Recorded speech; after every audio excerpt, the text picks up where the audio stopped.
This is the story of a boy who lost his mother at a very young age. And as for his father, he had no idea where he was. He grew up as a shepherd in a very small village, miles away from the city, but little did he know he came from a very powerful magic background with an incredible bloodline. In this world, wizards are seen as superhumans. Everyone wants to become a wizard. Right now, two kids are playing together, both dreaming of becoming wizards in the future. Then, an old man appears along with other villagers. He tells the two kids that they seemed energetic this morning. The man is Grandpa Rabus. One of the boys asks him what he needs to do to become a wizard. But the old man tells him he can't become one just because he wants to. Because wizards are the apex of humanity, the ones who stand at the highest hierarchies. There are nobles and knights who inherit their ability to use mysterious powers from their ancestors. So unfortunately, the two of them can't become wizards. Another man nearby gets bothered and asks the elder how he could say something like that to children. The man then changes the topic. He asks if the rumor going around is true about the monster. The elder replies that it is true. They say Rob came across it at the entrance last night. They say its whole body was covered in a pitch-black shadow, and it was a leopard as big as a house. But he tells everyone not to worry, since the village chief has gone to the city to request a wizard. He will definitely bring one back, and the monster will be subjugated. The villagers feel relieved. One of the mothers pats her daughter on the head, telling her not to worry, but for now, they are not allowed to go into the forest. The elder also advises the man to be careful. Without a wizard, killing a monster is almost impossible. The man then asks, do all the villagers know? The elder replies yes. The man asks again, then what about him? The elder asks who he's talking about, and the man replies, the shepherd on Hizaril Hill. The shepherd, Truhan. Turan, the protagonist of this story, was lying on a green field surrounded by sheep. He stared up at the sky with a tree branch in his mouth, looking completely bored. He was bored, very, very bored. He muttered to himself that his life was too boring. The same scene every day, the same day, over and over again. At this rate, he might even forget how to talk since he's always alone. But then, his thoughts were interrupted. Someone appeared in front of him, calling him a pathetic brat. It was the elder. The elder asked why he was slacking off when the sun hadn't even started to set. But Turan shot back, telling him to get out of the way since he was blocking the sunlight. The elder got irritated, saying he had no manners. He then asked if Turan was still holding on to what happened back then. Turan replied, asking what incident he was talking about. Then he added, "Oh, you mean when my mother died, and you tried to quietly turn her sheep into shared property?" The elder couldn't respond. He simply coughed. Turan sat up and answered for him. "Yeah, if that's what you mean, then yes. I'm still angry," he continued, saying he wasn't generous enough to share his mother's inheritance with anyone. They weren't close enough to ask about each other's well-being, so if the elder had something to say, he should say it and leave. The elder scoffed, calling him a little brat. With a sharp gaze, Turan asked if he wanted to fight. The elder couldn't argue anymore. Instead, he changed the topic and said that a monster had appeared. Hearing the word monster, Turan stood up. He asked what kind of monster it was. The elder replied that it was a leopard as big as a house. Rop was the one who found it, and he was on his way back after informing the villagers.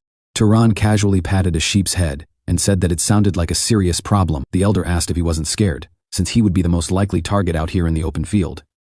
He added that he didn't understand what kind of guts Turan had. Then he told him that the village chief had gone to the city to request a wizard, so he should be careful. He claimed he came because he was worried about him. But Turan didn't believe that. He said the elder wasn't being honest and that he probably came because he was worried about the sheep, not him.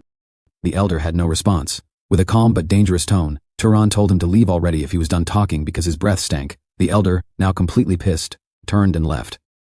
After that, Turan calmly patted the sheep again while thinking to himself, monsters are beasts that wield mysterious power and magic. If humans have wizards, then beasts have monsters. Since a wizard was coming to such a backwater village because of a monster, he felt a bit excited. He was finally going to see a wizard in person. But since it was just a rural village calling them, there was a high chance the wizard wouldn't be anything special. Still, he wanted to see one. He wanted to know just how strong wizards really are. Then suddenly his nose reacted. His expression darkened. He smelled blood. Sometime, Turan entered the forest following the scent he had noticed earlier. He was certain he was heading in the right direction. He stopped and looked around. That was when he saw it. The body of the elder he had spoken to earlier, dead. His body was torn apart. Blood was scattered everywhere. Turan wasn't sympathetic at all. All he said was, the man who warned him to be careful was now the one lying dead because of that same warning. He realized that the blood he had smelled earlier belonged to the old man. Thinking carefully, he concluded this wasn't something an ordinary wild animal could do. It had to be the monster Rabus warned him about. Then his expression changed. The monster appeared right in front of him. A ferocious leopard, as big as a house, exuding a dark aura. At the same time, back in the village, the little boy asked the man from earlier how strong the monster was. He questioned if it was true that even adults couldn't beat it. The man replied that it was insanely strong. If an ordinary adult like him rushed in, he wouldn't even be able to collect his bones. The boy then asked what would happen to the village. The man reassured him not to worry. The village chief would bring back a wizard, and the wizard would subjugate the monster. The boy asked if the wizard wouldn't lose and if the wizard would punish the monster. The man smiled and replied, of course. Wizards are great beings born with the power of magic. They would kill the monster with a single strike. Now back in the forest, Turan stood still as he faced the monster. Then he said one word. Die. Instantly, the monster reacted and leapt back at full speed, completely wary of him. It could feel the overwhelming aura radiated from Turan's body. Turan clicked his tongue, unimpressed. His words weren't working. The monster charged again. Turan shouted, stop. Once again it reacted, retreating on instinct. Turan observed it calmly. I knew killing it wouldn't work, but it can't even be stopped. Enraged, the monster charged at him again. This time Turan moved. He dodged the attack effortlessly. In that case, he picked up a stone. He decided to deal with it the way a shepherd would. With his slingshot, he loaded the stone, activated his magic, and fired. The stone shot forward at incredible speed, cutting through the air. It aimed straight for the monster's face. But the monster barely dodged, leaving only a minor injury. Using that opening, it lunged forward to counterattack, but that was already part of Turan's plan. His target was never the face. The stone changed direction mid-air and came crashing down from above, smashing straight into the monster's head, piercing its skull. The monster dropped dead, all from a single shot. Turan looked down at the corpse. This was his first time using his power on a monster. He wondered if he should just throw it into a valley or something. Letting out a sigh, he wiped the blood from his face. He felt slightly annoyed because the villagers had ended up giving him more work than usual. Turan is a wizard. 8 years ago, he realized he had special abilities. When he was 10, he happily showed his mother his powers. Making logs float, levitating tables. He even showed her that he could create fire and control the wind. The memory of that day was still clear in his mind, but instead of being happy, his mother told him to stop. She shouted at him. That was the first and the last time she ever got angry at him. Then she calmed down. She took the floating log, placed her hand on his shoulder, and told Turan to sit with her. She asked him if he wanted to live with her for a long time. Turan replied yes, so she told him to make a promise. From that day on, he must never use his power again. And he must never show it in front of other people. Confused, Turan asked why. His mother then asked if he remembered the story about nobles and knights. Turan said he did. He explained that people who possess this special power are called wizards, whether they are nobles or knights. But nobles and knights are fundamentally different. Nobles are descendants of divine beings, the Fryans, who once descended to save humanity. Knights, on the other hand, are descendants of nobles whose blood has mixed with humans. That is why, even among wizards, there is a clear difference between nobles and knights. She told him yes, it's good he remembers. Then she told him the truth. He had inherited his power from his father, a knight. There are many evil nobles outside the village, and those nobles treat knights like slaves. That's why no one must ever find out that he is a wizard. She asked him again if he could promise her. 8 years passed since that day, and Turan kept that promise since he had no desire to reveal himself as a wizard nor to leave the mountain. But then, a loud knock came from his door. Voices called out his name angrily, telling him to come out. Turan opened the door, his expression as blank as ever. In front of him stood several young villagers, furious, as if they were ready to beat him. But Turan simply yawned after hearing all they have to say. He asked them if they were saying he was the one who killed Rabus. One of the men grabbed his collar. How shameless, he shouted. You abandoned that old man and let him be eaten by the monster. Turan didn't react. Calmly, he replied, I see. So you want to frame me? The man frowned, asking what he meant. Turan answered coldly. The oldest man in the village died alone, and the young men were too scared to fight the monster. So the easiest thing to do is shift the blame onto me. He said it with a faint grin. Enraged, the man threw a punch, but Turan dodged it effortlessly. That wasn't a normal reflex. He used magic. Then he headbutted the guy straight to the ground, breaking his nose. In a low voice he muttered, Fall. Instantly one of the men collapsed to the ground, not even understanding what happened. Turan didn't need to use much power, just a little mana, enough to make it look natural, not enough to kill them, just enough to dominate them without revealing himself. And just like that, for 8 years he hid the fact that he was a wizard. He told the villagers that instead of using their strength to come fight him, they should have used that same strength for Rabus's funeral. Then he looked at the women standing behind them and asked if they came to fight too. They immediately replied no, they only came to watch. Turan was speechless. He didn't say much after that. Instead, he told them to take the men he had knocked down and return to the village. Then he went back inside. He took off his clothes and thought to himself that things were going to get chaotic again. The villagers would definitely use this incident as an excuse to cheat him when he goes to trade. But he didn't care. If it happens, he'll just beat them again until he gets a fair deal. With the beating he just gave them, they shouldn't be coming back anytime soon. Then suddenly, another knock came at the door. Turan assumed it was the villagers again. He opened the door and shouted, "Who is it? Do you really want to die?" But then he paused. Standing in front of him was a man. Turan asked who he was. The man looked calm. There were visible scars on his face. He apologized politely, saying he was just a traveler passing through, and wanted to ask for a favor, but it seemed like he had come at the wrong time. Turan stayed silent for a moment. He realized the man was just a traveler. Then he told him not to worry, he wasn't angry. Some uninvited guests had just left, that's all. He suddenly felt a bit awkward. His mother had taught him manners, but he had never really spoken politely to anyone in this pathetic village, so this kind of situation felt unfamiliar. Then his eyes landed on the sword at the man's waist. A strange sight in such a quiet, sleepy town. At first, Turan told him that if he was looking for an inn, he should head down to the village. But after a brief pause, he sighed and told him to come in instead. A few minutes later, Turan prepared some food. He told the man he wasn't well off, so he didn't have much to offer. But the traveler happily ate the meal. He said it was more than enough, even calling it a feast. "You surprised me," the man commented. He then asked Turan if he had never met someone from outside the town before. Turan replied that he hadn't. He was born and raised on this hill and had lived as a shepherd his whole life. It was also rare for this small town to receive visitors. The man took a drink, quietly observing him.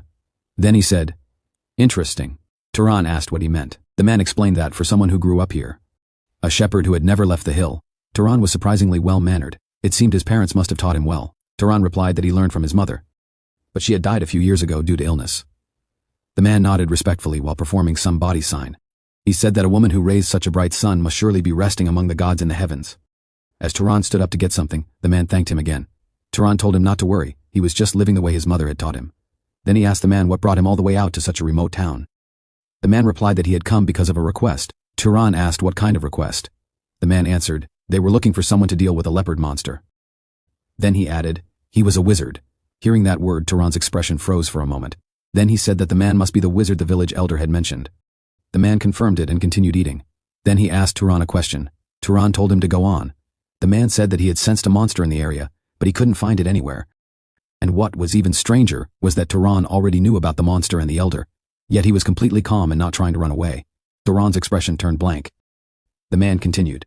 If the monster targeted someone, a shepherd living alone like Turan would be the easiest prey, yet he showed no fear at all. For someone who had never left this town, that was strange.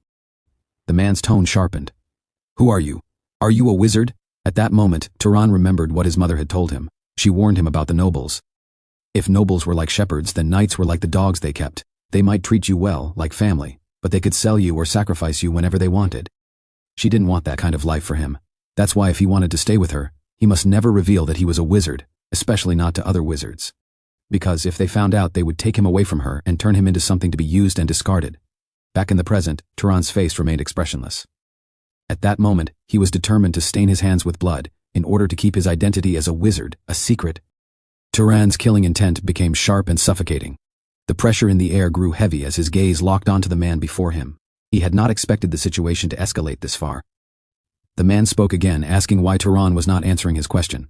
For a brief moment, everything went silent. Then the man suddenly smiled and said that making such a serious face only made his joke awkward. Turan froze. He had not realized it was a joke. He did not apologize. He simply stated that he did not have a good sense of humor. The man stood up and shook his head, saying that it was not the case and that he should be the one apologizing for startling him. Turan gave a faint smile and said that it was his first time hearing a wizard joke, so it had caught him off guard. The man laughed. He said Turan's reaction was too entertaining, so he could not resist teasing him. Then he extended his hand and said that they had not introduced themselves yet. He introduced himself as Kiran the Wanderer. Turan accepted the handshake and apologized for not introducing himself first. He said his name was Turan and added that he was a shepherd. A few hours later, the two sat together again. The atmosphere between them had become more relaxed. Turan mentioned that he was 18 years old. Kiran replied that he was 75. Turan showed clear surprise and said he did not look that old. Kiran calmly explained that wizards aged much slower than ordinary people and lived far longer lives. Turan then asked how he had become a wanderer. Kiran replied that he had served the Arabian family for 60 years. After leaving, he chose to spend the rest of his life traveling without settling down. Turan smiled and said that it sounded romantic. He remained silent for a moment, still smiling.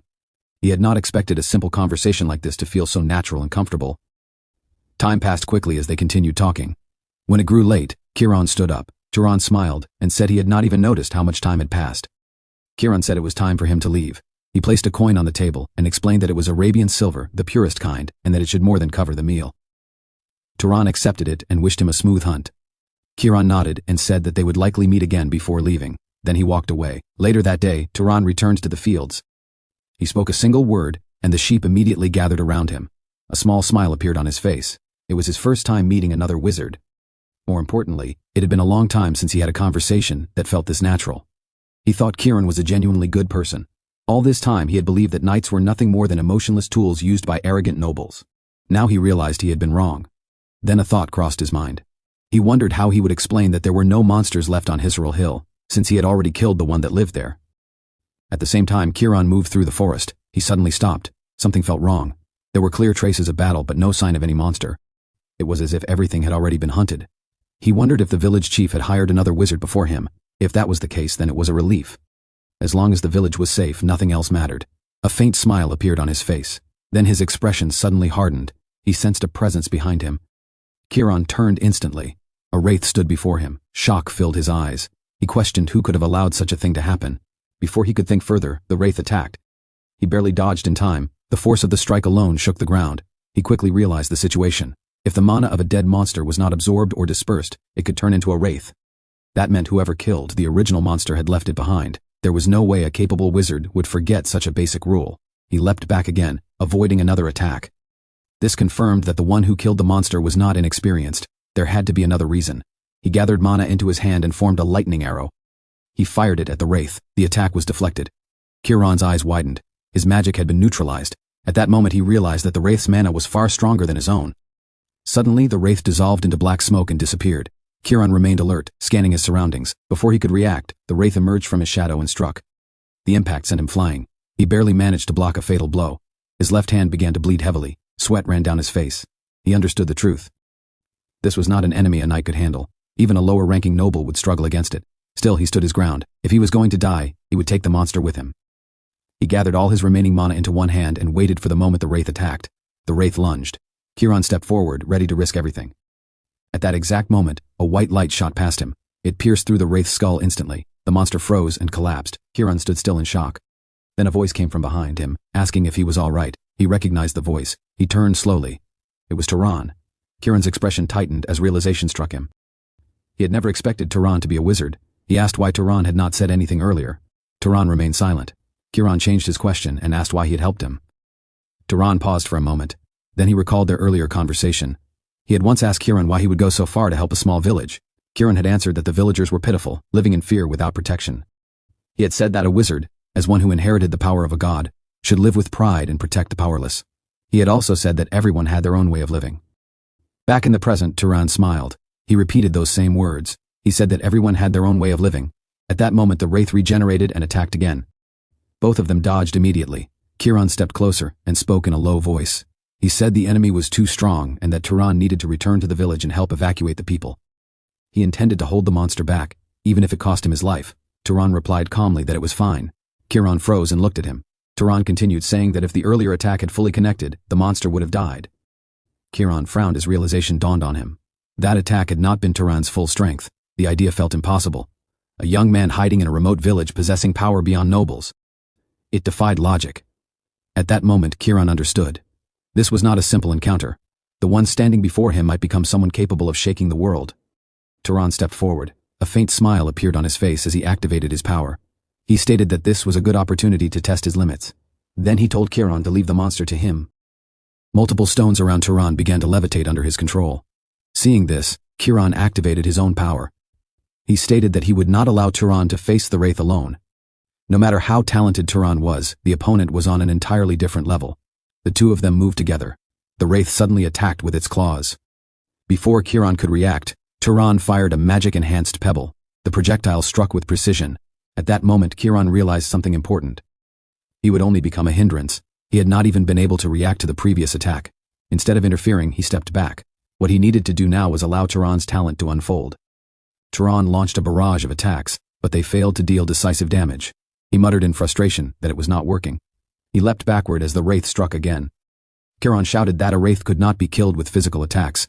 Turan retreated and asked how it could be killed. Kiran replied that it must be destroyed with fire or lightning. Immediately, Turan extended his hand and released flames. The attack still failed. Kiran raised his voice again and told him that he was missing the point. At that moment, a shocking realization struck him. Turan did not even understand the most basic fundamentals of magic. To apply magic properly, one needed control and flow of mana. Then another realization followed. Turan was the one who had killed the original monster. That meant he had never absorbed mana before, yet he had reached this level of strength. Kiran quickly corrected him. He told him not to simply create fire, but to shape it first and then release it. Turan stepped back and focused. He formed the flame and controlled it. Kiran watched in shock. Creating fire was simple for a wizard, but controlling it required training. Turan achieved it instantly on his first attempt. With fire condensed in his hand, Turan charged forward and launched it at the wraith. The explosion was massive. Flames engulfed the creature as it let out a distorted scream, but it still did not die. Kiran shouted for him not to lose focus. He told him to keep pouring mana into the flames and burn everything completely. Turan did not hesitate. His focus remained steady. He continued feeding mana into the fire until the wraith was completely consumed. The battle ended. Kiran stood there in disbelief. They had just defeated a wraith, a creature that normally required at least noble-level power to handle. Yet Turan had destroyed it. Turan turned and calmly asked if it was over. Kiran nodded and said that it was, but warned that if the mana was not absorbed, another wraith could form. Turan asked how to absorb it. Kiran told him to imagine drawing the mana into himself. Turan followed the instruction. He extended his hand and closed his eyes. Green energy began to flow from the remains of the wraith and entered his body. It spread throughout him, circulating through every part of his being. Something within him shifted. Kiran stepped closer and said that he should feel something like a sense of pleasure. Even as he spoke, he could not believe what he was witnessing. This was truly Turan's first time absorbing mana. Turan confirmed it. Kiran fell silent. Normally, a wizard's mana increased gradually over time. The fastest method of growth was to kill monsters or other wizards and absorb their mana. Yet this was Turan's first time. Despite that, he already possessed overwhelming ability. Kiran called out to him and apologized for how he had treated him earlier. Then he asked which house Turan belonged to. Turan did not answer immediately. He looked at him calmly and told him to wipe the blood from his hand first. Kiran paused. He had been so focused on Turan that he had forgotten his own injuries. A few hours later, his hand was carefully bandaged by Turan. Kiran spoke again and sincerely apologized for his earlier behavior. He admitted it was inappropriate to have someone as capable as Turan tending to him. Turan frowned slightly and told him to stop repeating it. He said he was not someone important and described himself as a shepherd who did not even know his father. Kiran raised his hands lightly and told him to relax. Then he asked why someone like him would live as a shepherd. He clarified that he did not mean to belittle him, but it did not seem to suit him. Turan answered calmly that it was his mother's request. She had told him to live that way until the day she died. Kiran asked what she meant. Turan repeated her words. She had said that nobles lived below the mountain, and if people discovered he was a wizard, they would use him and discard him. Kiran nodded slowly and said that his mother was wise. Turan looked surprised. He had expected him to call it excessive. Kiran shook his head and said she was not entirely wrong. He explained that wizards possessed great power, and great power always led to conflict. His expression darkened as he spoke of the past.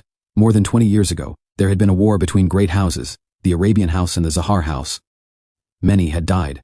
Out of 3,000 Arabian knights, over 900 had fallen. Nearly a third of their forces had been lost. His voice grew quieter. Everyone close to him had been among the dead. He spoke of a friend who had dreamed of opening a small shop after the war. He spoke of his teacher who had guided him. Both had died. Then he spoke of his wife and his son. They had all been killed. He had been the only one who survived. Turan remained silent. Kiran sighed and said that this was why Turan's mother had been right to an extent. A knight's life could vanish far more easily and meaninglessly than that of a commoner. Then he added that there was one thing she had been wrong about. Turan's aptitude. Turan asked what he meant. Kiran gave a faint smile and admitted that he was considered a fairly skilled knight, yet Turan had defeated something he could not. He looked directly at him and stated that Turan's potential was beyond that of a knight. At the very least, it was at the level of a noble, and among them, a high-tier one. Turan fell silent. After a moment, he asked if his mother had been wrong about his father being a knight. Kiran shook his head and explained that sometimes a child of knights could be born with noble-level talent, and sometimes the opposite could occur. He stood up and told Turan that it would be better for him to leave the hill. Turan asked why. Kiran answered that humanity needed more nobles and more knights. Humans were not the absolute rulers of the world. He explained that other races driven away long ago were still waiting for a chance to return, yet nobles continued to fight among themselves. He looked at Turan seriously and said that this era needed strong and kind nobles. Then he asked if Turan was truly satisfied living as a shepherd. Turan could not answer. After a moment he asked what he could gain by leaving. Kiran replied that it depended on what he desired: wealth, fame, authority, family, and friendship. None of those could be found easily on the mountain. He added that Turan could travel, hunt monsters, explore unknown lands, or even join a noble house. Turan stepped outside and looked into the distance. He admitted quietly that it did sound more interesting than herding sheep. For the first time, curiosity stirred within him about the world beyond the hill. Kiran smiled faintly and said he hoped he was not giving him false expectations, but he would support whatever path he chose. Then he asked about Turan's bloodline ability. Turan frowned and asked what that meant. Kiran explained that a bloodline ability was a trait inherited from noble ancestors known as the Fryans. It was what separated nobles from knights. He asked if there was any ability that felt unusually easy for Turan to use. Turan thought for a moment and said he did not know, but he was good at throwing stones. And he have a sharp sense. Kiran nodded and added that if his senses were also unusually sharp, then it could be a bloodline trait. He fell into thought and noted that skill with thrown weapons was associated with a certain house. He looked back at Turan and asked him to explain everything. Turan agreed and told him all he knew. Kiran became silent, then he said he understood. Turan asked what that meant. Kiran's expression darkened. He said he believed he knew which house Turan's abilities resembled. Turan asked which one. Kiran answered that it was a great house known as the Pursuers or Hunters. House Zahar. He added that it was the same house that had once fought a devastating war against the Arabian house. Turan was stunned to learn that his abilities were connected to a great house. What made it even more unsettling was the possibility that he belonged to the same bloodline as Kiran's enemies. He did not know how to react. An apology crossed his mind, but he quickly dismissed it. Those people were strangers to him. He had never met them, and their actions had nothing to do with him. Kiran called his name. He placed a hand on Turan's shoulder and told him not to make such a troubled expression. Turan had no connection to that war. Turan quietly muttered that it still felt wrong. Kiran smiled and told him it was not his fault. It was a conflict between adults, and if people continued trying to wash blood with blood, the fighting would never end. He told Turan not to carry any unnecessary guilt. Turan frowned and asked what regret he was referring to. Kiran explained that he was referring to his earlier suggestion about going down the mountain. If Turan pursued power, there was a possibility that he might end up joining House Zahar. With his talent, it was very likely. But he have solid trust in his character. Turan remained silent. After a moment he asked what Kiran meant by trusting his character. Kiran answered calmly that he was referring to the goodness he had seen in him. Turan had saved his life. If someone like Turan were to join House Zahar and rise to a high position, there was a chance that he could prevent another devastating war from happening again. Turan was speechless. Kiran then added that there was no need to think too deeply about it. It was not as though Turan had made any decision yet. He began to walk past him. At that moment Turan spoke. He said that he had been thinking about it and wanted to try going down the mountain. A faint smile appeared on his face as he said it. Kiran smirked and said it seemed he had made up his mind. Turan replied that he would not leave immediately. He would wait until Kiran's injury had healed. Kiran chuckled and called him kind, though he insisted it was only a minor wound. A few minutes later, Kiran began explaining the fundamentals of magic. He told Turan that mana was essential for all magic, which was why it was often described as omnipotent. Turan asked what that meant. Kiran clarified that it was not truly omnipotent. Magic still required mana that matched the intended effect. Turan then asked what determined whether mana matched a spell. Kiran raised 3 fingers and explained that the difficulty of magic depended on 3 factors: bloodline, affinity, and causality. He began with bloodline. He explained that it was the power one was born with. Certain abilities were easier or harder depending on lineage. He gave an example. Healing one's own wounds with magic was difficult for most people. Turan agreed. Kiran continued by explaining that some bloodlines, such as those from the south, could perform healing naturally without training. That was the power of bloodline. Turan then asked about affinity. Kiran explained that it referred to familiarity. A mage could perform actions more easily if they were accustomed to them or naturally inclined toward them. Turan asked if that was similar to how he created fireballs as if he were throwing stones. Kiran confirmed that it was. He explained that if Turan had only created raw flames, he would not have achieved the same speed or force. Then he moved on to the final concept, causality. He admitted that even he did not fully understand it. Then he asked Turan what would happen if he tried to kill someone directly using mana alone. Turan thought about it and suggested that perhaps light would simply strike the target. Kiran nodded and said that this was what happened when proper causality was missing. He explained that if there was no logical cause for the desired result, or if the action was too unnatural, the magic would fail. At that moment, Turan began to understand. He demonstrated his thoughts by lighting a small flame above a cup of water. He explained that instead of simply wishing for someone to die, it was more natural to create a cause such as forming fire and launching it. Kiran smiled brightly and praised his understanding. He even remarked that Turan could have become a scholar. Turan then asked another question. Why could he control normal animals easily but magical beasts required more effort? Kiran answered that it was because of mana. Magical creatures possessed it, which made them harder to influence. Their conversation continued for hours. Eventually, Turan realized that magic was far more complex than he had initially believed. Kiran added that a true mage did not simply use mana, but understood the principles behind it. Turan then asked whether the Zahar bloodline had any special abilities.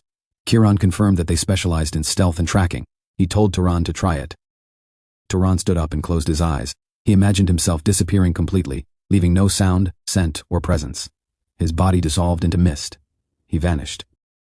Kiran was stunned. He could not see him. He could not even sense him. It was as if Turan had ceased to exist. Moments later, Turan reappeared. Kiran looked at him seriously and said it had been a long time since he had seen that ability. It was still terrifying.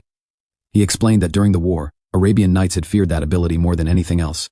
Turan commented that it sounded overwhelmingly powerful. Kiran agreed, but added that it was not invincible. He then offered to teach Turan more. Turan hesitated and asked if he was truly willing to teach someone from an enemy bloodline. Kiran shook his head and said that Turan had saved his life and treated his wounds. That was enough for him. A few days later, Turan informed the village that he was leaving. The village chief was shocked and demanded to know who would take care of the sheep. He accused Turan of making a selfish decision without consulting anyone. Turan stood calmly with his belongings and told them to figure it out themselves. He added that they should buy the sheep at a fair price, otherwise he would release them all and leave. The villagers fell silent. The chief realized that Turan was serious and that there was nothing to gain from arguing. In the end, he agreed. He handed Turan a bag of coins and said that whether he stayed or left was no longer his concern. Shortly after, Turan walked alongside Kiran. After some time, Turan mentioned that the villagers still owed Kiran compensation and asked if he should go back to collect it. Kiran smiled and said there was no need. He had never intended to take any reward. The one who had killed the monster was Turan. Turan nodded in agreement. Soon, they reached a fork in the road. Two paths stretched in different directions. Kiran stopped and said that this was where they would part ways. He apologized for refusing to travel together, explaining that he preferred traveling alone. Turan told him not to worry and thanked him for everything. Kiran smiled and told him to take care. Turan returned the smile and said he hoped they would meet again. They parted. Turan stood there for a long time, watching Kiran disappear into the distance. Only then did he understand something. Why he had felt uncomfortable when Kiran spoke to him too formally. He realized that although his mother had given him love, there was something he had always lacked. A father figure, someone to guide him. Meanwhile, Kiran continued his journey. Later, Turan traveled alone. He encountered a group of travelers on the road and approached them to ask for directions. The leader frowned and questioned why he was blocking their path. Turan calmly explained that he was traveling alone and wanted to know the nearest city. The man replied that if he followed the road they had come from, he would reach a city called Murray. Turan thanked them and turned to leave. Before he could go, one of them stepped forward and blocked his path. A sinister smile spread across the man's face as he questioned whether Turan intended to leave after receiving information. Turan frowned and asked what he meant. The man replied that if someone received something, they should give something in return. At that moment, the group surrounded him and ordered him to remove his bag. Turan paused and asked if they were bandits. One of them grinned and asked what he would do if they were. The leader stepped forward and said it was simply bad luck. He explained that this was the wasteland and no one would question a death here. He pointed his sword at Turan's neck and ordered him to hand over his belongings. Turan did not feel fear. Instead, he recalled what Kiran had told him. There were people in this world who killed without hesitation. At that moment, a faint grin appeared on Turan's face. He made a decision. He would use them to test everything he had learned. Seeing that Turan was preparing to fight, the bandits burst into loud laughter.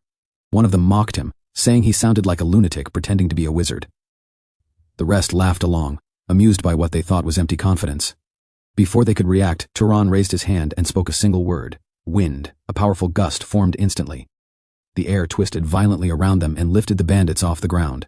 Their laughter turned into screams as they were thrown into the air without understanding what was happening. At that moment, Turan realized something important.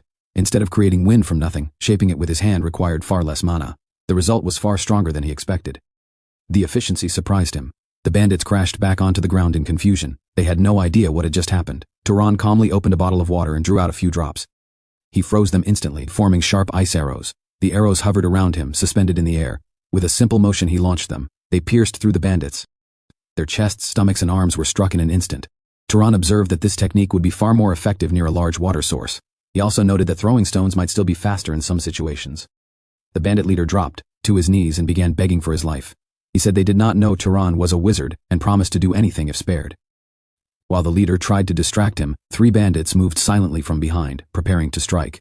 Turan reacted without hesitation. He slammed his foot into the ground. Sharp spikes erupted from the earth and pierced the attackers before they could even reach him. The leader's expression turned pale. He had just watched his entire group die in moments. Turan stepped closer and decided to ask him something. The man immediately agreed to answer anything. Turan asked why they would attack someone without knowing their strength. Even a lone traveler could be a wizard. The leader replied that Turan bowed his head. Turan was confused. The man explained that if someone bows respectfully, they assume that person is ordinary. If not, they take the risk and attack. Turan nodded and thanked him. He said he had learned something useful. The leader became hopeful and asked if he would be spared. A drop of water formed above his head. Before Turan left the village, Kiran had given him a warning. He would meet many people, and there was one rule he must never forget. He must never show mercy to bandits. They harm others without hesitation, and sparing one could lead to the suffering of many more. Turan acted without delay. The leader died instantly. With that, Turan decided to continue his journey. He followed the path left behind by the bandit's cart. The wheel tracks stretched across the sand, guiding him forward. As he walked, a thought lingered in his mind. He had killed people. It did not feel right. But he understood why it had to be done. Kiran's warning echoed again. Those who kill for profit would always do it again. Like tracks in the desert that slowly disappear under shifting sand, his uneasy thoughts gradually faded. Eventually, he reached a new place. A small city stood before him. Murai. As he entered, he was struck by the sight. People moved everywhere. Workers, travelers, merchants. The noise and movement were overwhelming. It was his first time seeing such a crowd. The buildings were different from anything he had known. For the first time, he truly felt that he had entered a city. He approached a fruit vendor. The man greeted him and asked what he wanted to buy. Turan waved his hand and said he was not a customer. He recalled Kiran telling him that every city had an inn where travelers could rest. The vendor dismissed him and told him to leave if he was not buying anything. Turan was puzzled by the reaction. He wondered if there was an unspoken rule that one had to make a purchase before asking questions. He pointed at the fruits and asked for the price. The vendor replied with a simple answer, 2 ducats. Turan paid without hesitation. Seeing that he was unfamiliar with the currency, the vendor added that other coins were acceptable as well. While paying, Turan asked for the location of an inn in the city. After receiving the payment, the vendor gave him directions. He told him to walk straight past a cape shop and turn left. There, he would find a large inn with a blue roof. A few minutes later, Turan arrived. The pub and inn. An attendant welcomed him warmly. She introduced herself as Lena and commented that he was a handsome guest. Turan ignored the compliment and asked for the price of a room. She told him it would cost 16 ducats. He agreed and paid immediately. He then told her he had a question. Turan asked if there were any monsters nearby with bounties. He needed to hunt monsters to grow stronger and earn money. She did not answer right away. Turan asked why. She smiled and explained that nothing was free. She gestured toward the drinks, implying he should buy something first. Turan understood and bought a drink. She then explained that he should visit the city hall for such information. It was where public matters were handled under the authority of the city lord. However, it was already night, so he would need to go the next day. She asked if he was a monster hunter. Turan did not know the term and asked her to explain. She said some people believed that killing monsters could turn an ordinary person into a wizard. She added that anyone who believed such a thing was foolish. At that moment, a large man approached and placed a hand on Turan's shoulder. He disagreed. He said it was not a superstition. He had seen it happen. He introduced himself as Midan, a monster hunter. The attendant was surprised to see him alive. Midan laughed and said he would not die before becoming a wizard. Turan removed his hand calmly. Midan quickly apologized, showing no hostility. Turan stood and asked him to explain further. Midan said that wizards grow stronger by hunting monsters. By that logic, ordinary people could become wizards if they did the same. He explained that he and his group were trying to do exactly that. Turan asked if any of them had succeeded. Midan shook his head. Even in this city, there were only a few wizards. He then asked Turan what kind of weapon he used. Turan showed him his sling. Midan examined it and realized it had seen heavy use. Turan explained that it was effective for quickly hitting small targets without careful aim. Midan then invited him to join their group. They needed a ranged attacker. Turan refused calmly. He returned to his room and lay down. There was no reason to involve himself with them. The day had already been exhausting.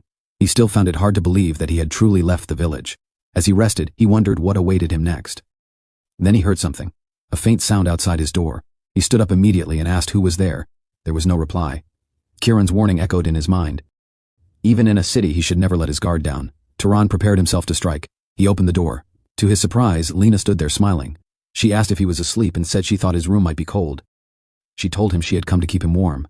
Turan did not understand what she meant. Lena laughed softly and began removing her clothes. Turan remained still, watching her with a calm but cautious expression. She told him it was exactly what it sounded like. Still, Turan had no idea what she meant. She stepped closer and said that for a small amount of money, she would do whatever he wanted. Turan asked what would happen if there was nothing he wanted. Confident and charming, she placed her hand on his shoulder and told him not to lie. She said she could tell just by looking at his face. But to her surprise, his expression remained completely plain. She was shocked. Kiran had already warned Turan about situations like this. He had told him to always be careful with inn staff and prostitutes because many of them carried diseases. Wizards had strong resistance, so it was not much of a problem for them, but if he was careless, he could pass it on to someone else later. He had also told him never to let desire trap him into doing something he would regret.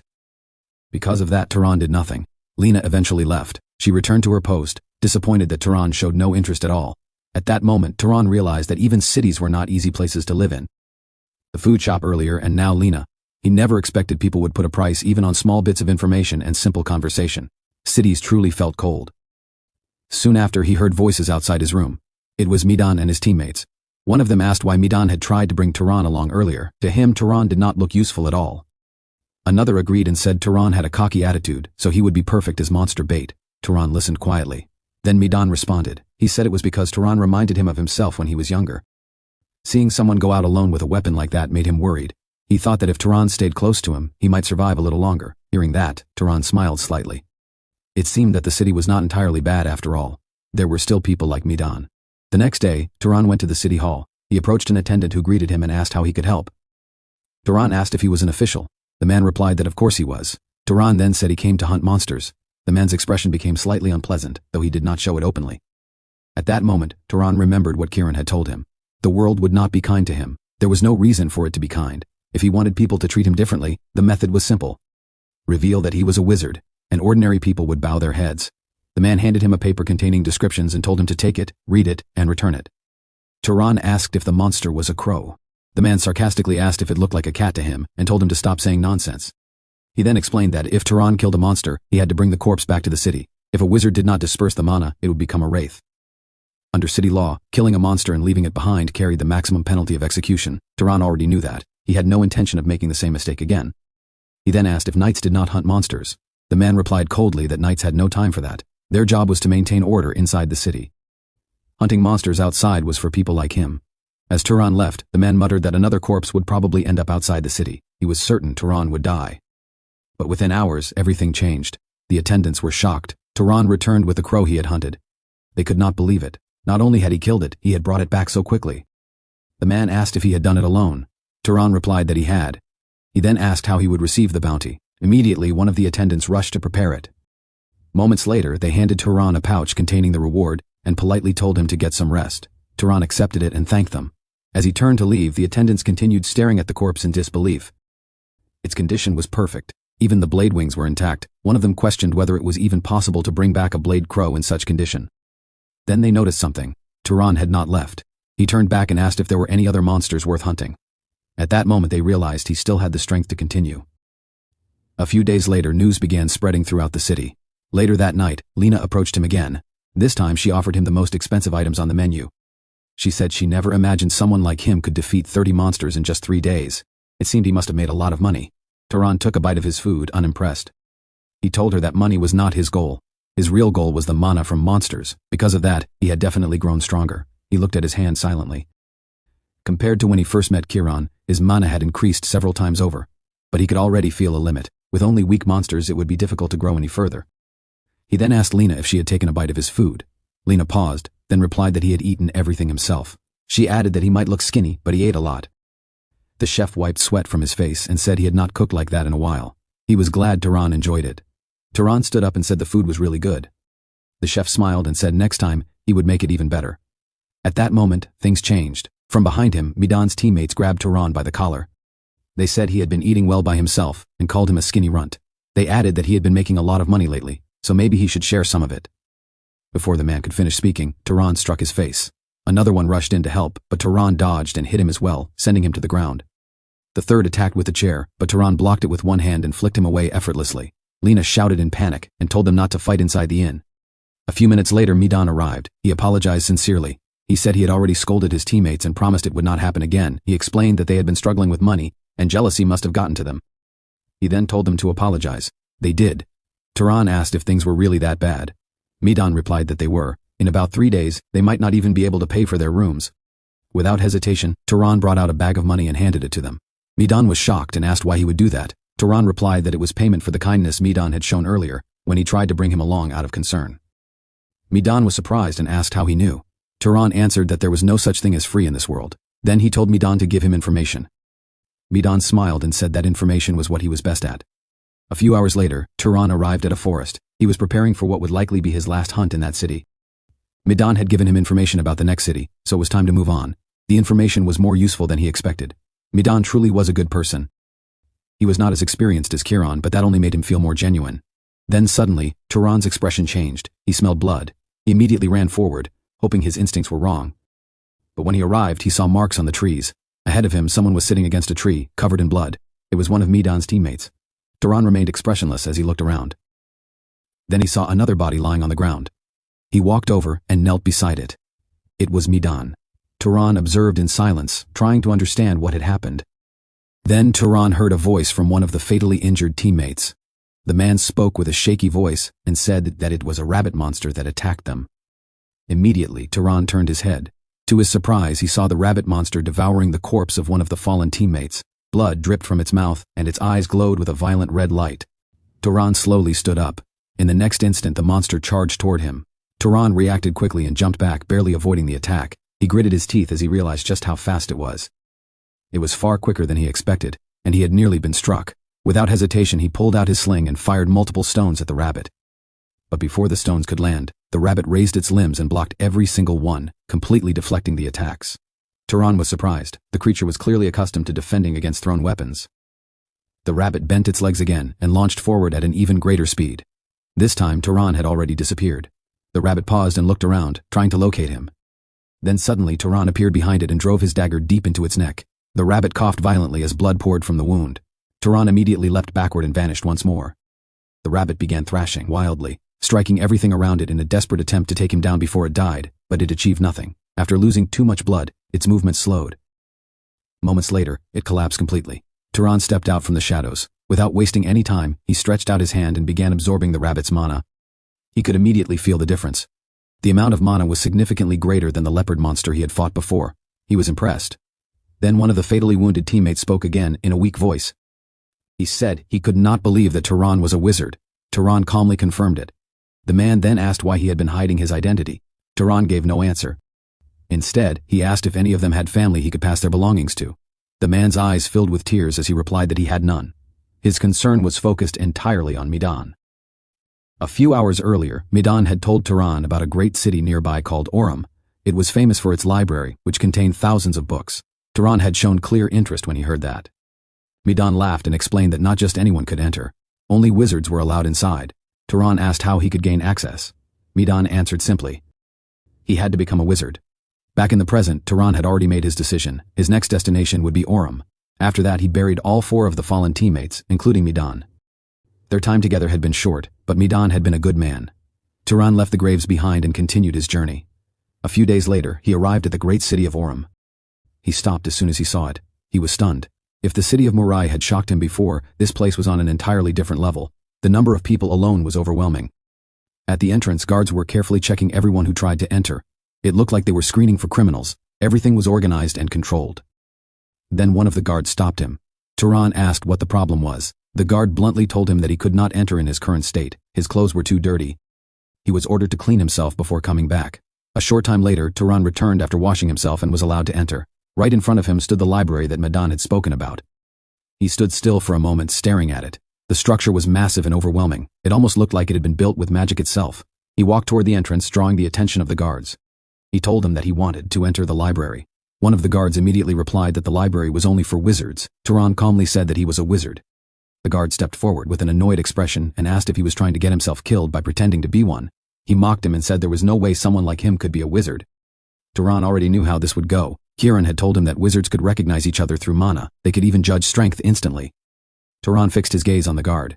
At that moment, a sharp and overwhelming pressure filled the air. The guard froze. He could feel it clearly. The weight of Turan's presence. His legs gave out, and he collapsed to the ground. The other guard quickly approached him and asked if he was all right. The man replied that he was fine, but his face was filled with shock. He had already realized that Turan was no ordinary wizard. At the very least, he had to be at the level of a noble or higher. He immediately stood up and introduced himself as Kenya, a knight of House Valtas. He then asked Turan which house he belonged to. Turan asked if it was necessary to state his house in order to enter the library. Kenya replied that it was not. He then politely explained that in order to access the library, Turan would need permission from the master of House Valtas. Turan asked what that meant. Kenya told him not to worry and assured him that he would contact House Valtas immediately. Turan agreed. Not long after, Turan was brought into the residence of House Valtas. He had expected a simple process. Instead, he found himself surrounded by maids who began cleaning him. He did not understand how things had progressed to this point. He told them to stop and asked if there was any issue with him washing himself. The maids politely explained that if they failed to properly attend to an honored guest, they would be punished. Hearing that, Turan simply told them to continue. And so they did. A few hours later, one of the maids could not hide her reaction. She said that Turan looked amazing. Immediately after saying it, she covered her mouth and apologized. Turan adjusted his hair and asked if something was wrong with his face. She replied that it was not the case. She had simply been surprised by his appearance and lost her composure for a moment. Turan told her there was nothing to forgive. The maid then asked him not to speak so casually to them. At that moment the door opened. A young girl entered, accompanied by her maid. She looked at Turan and asked if he was really the same person the guards had described, the one who had arrived looking like a beggar. Now that he had been cleaned and properly dressed, his appearance had completely changed. He looked like a noble, almost like a prince. The maid beside her quickly told her not to speak so bluntly. Turan stepped forward and introduced himself. The girl introduced herself as Azella. She then asked which house he belonged to. Turan replied that for personal reasons it was difficult to say. Azella nodded slightly and said she understood. However, inwardly, she smiled. She assumed that Turan was hiding his identity. If that was the case, then she found it interesting. She decided to test him. At that moment, she activated her power. A sudden surge of energy burst outward and rushed directly toward Turan. She was testing him, forcing him to reveal his mana. Turan immediately activated his mana in response. The force of their clash filled the room. The pressure was so intense that even the nearby bodyguards felt it pressing against their bodies, forcing them to tense up just to remain standing. For a brief moment, neither side gave way. Then, at the same time, both of them stopped. The pressure vanished as quickly as it had appeared. The girl looked at Turan with clear interest. A faint laugh escaped her lips, her expression showing genuine amusement. Without any warning, she asked him if he wanted to marry her. Turan froze. He was completely caught off guard and had no response. Seeing his reaction, she laughed again and dismissed her own words as a joke. She asked what kind of reaction that had been, clearly entertained by his silence. Still, she added that he should think about it. The seat beside her was currently empty. With that, she turned and left the room with her guard, leaving Turan alone with the maid. Turan said nothing. He lowered his gaze and looked at his hand. It was trembling slightly. He realized that her mana was at least equal to his own. That thought lingered in his mind. He began to wonder if this level of power was normal in this world. A few hours later, Turan arrived at the office of the leader of House Valtus. The man, Rob Valtus, the Lord of Orem, welcomed him calmly and asked if he already knew his name. Turan replied that he did and introduced himself. The Lord then asked if it was true that he wanted to use the library. He explained that many people came to House Valtus chasing strange rumors. Because of that, he wanted to make one thing clear in advance. There was no ancient magic hidden in the library, and there was no secret method to increase one's mana. Turan replied that he was fine with that. That was not why he had come. The Lord nodded and said that even so, he would not stop him. There was nothing in the library that contained confidential information related to the house. However, since it was already late, he told Turan to rest and return the next day. Turan agreed and thanked him. The next day, Turan arrived at the library. The guards checked his pass respectfully and addressed him as an esteemed guest before welcoming him into the Sky Library. The doors opened. As Turan stepped inside, he was stunned by its sheer size. The space was enormous, far beyond anything he had ever seen before. This was his first time seeing a library. Then a voice greeted him. A young girl introduced herself as the librarian. By the Lord's order, she would explain the rules for using the library. Turan was slightly surprised that the librarian was just a child. She began listing the rules in a firm tone. If he damaged anything, he would have to compensate for it. No books were allowed to be taken outside. Then she pointed directly at him and added that she would be watching him at all times while he was inside. Turan was slightly taken aback by her attitude, but he agreed. He then asked if she could stand a little farther away while he read, as her presence felt uncomfortable. She agreed. As Turan walked through the library, he asked if she had read all the books. She replied that she had. If he needed anything, finding it was her specialty. She then asked what he wanted to read: romance, history, or something more inappropriate. Turan remained expressionless and did not respond to that suggestion. Instead, he said he wanted to learn the basic common sense of the world. The girl looked slightly surprised, but she quickly gathered several books that matched his request. She explained that many of the books were hundreds of years old, so they might not perfectly match modern knowledge, but they would still be helpful. Turan thanked her. Then he began reading. It was his first time reading a book, and he became absorbed almost immediately. Day after day, Turan repeated the same routine. He read. Through the books, he began to understand the world. He learned about geography, different races, and the etiquette expected of wizards. He learned how magical items were created. He studied monsters and relics from the era of the Old Empire. With each new piece of knowledge, the unknown world around him became clearer. Sometime later, back in the office of House Valtus, the Lord remarked that Turan had been making excellent use of the library. Turan confirmed it. The Lord then stated that allowing him access to the library had been an act of goodwill. Now, he wanted something in return. Turan calmly told him to say what he needed. The Lord explained that a monster had appeared to the north of Orem and had been attacking travelers. Turan asked if he wanted him to hunt it. The Lord replied that he did. 4 knights had already been sent to subjugate it, and none of them had returned. They had been killed. Normally a noble would handle such a situation personally, but at the moment the house could only mobilize 2 people. So he requested Turan's assistance. Turan agreed without hesitation. To him, protecting people was part of a wizard's role. He said he would handle it. The Lord added that the northern road was an important trade route for Orphan. It had already been closed for 10 days, and they needed it reopened as soon as possible. Hearing that, Turan understood that the incident had begun even before his arrival. He also realized why the Lord had allowed him to use the library so easily. A few hours later, Turan set out with Azella and several guards. As they traveled, Azella stretched lazily and commented that her father was truly something else. Mobilizing even a guest for a monster hunt felt excessive. She questioned whether their forces were really that unreliable. Then she added that she was not blaming Turan. She simply thought her father was being excessive. The man beside her told her to stop addressing the Lord so casually. Azella looked at him, and her gaze alone silenced him. He immediately lowered his head. He then turned to Turan and introduced himself properly as Marvin Valtes. He said he looked forward to working with him. Turan returned the greeting. As they continued, Azella complained that they should finish the mission quickly and return. Marvin then asked Turan if he had any interest in his sister. Turan replied plainly that he did not. Marvin smiled and said that was a relief. Soon after, a scout signaled for them to stop. A damaged carriage stood ahead. They examined it and concluded that the damage was likely caused by the monster they were hunting. Since travel to the north had already been restricted, the victims must have come from the south and been attacked along the way. Turan remained silent as he observed the surroundings. Then he noticed something, a palm print on one of the broken parts. He spoke calmly and stated that the monster was a monkey. Azella frowned and asked what he meant. Turan pointed at the marks and told her to look carefully. The traces suggested that the creature had attacked the merchants and then retreated into the forest. If they followed the trail, they would find it. Azella asked how they were supposed to track it, admitting she could not use that kind of magic. She asked Marvin if he could. Marvin shook his head and said no knight possessed that ability. Turan stepped forward and picked up a torn piece of cloth. Azella asked if that was some kind of special bloodline ability.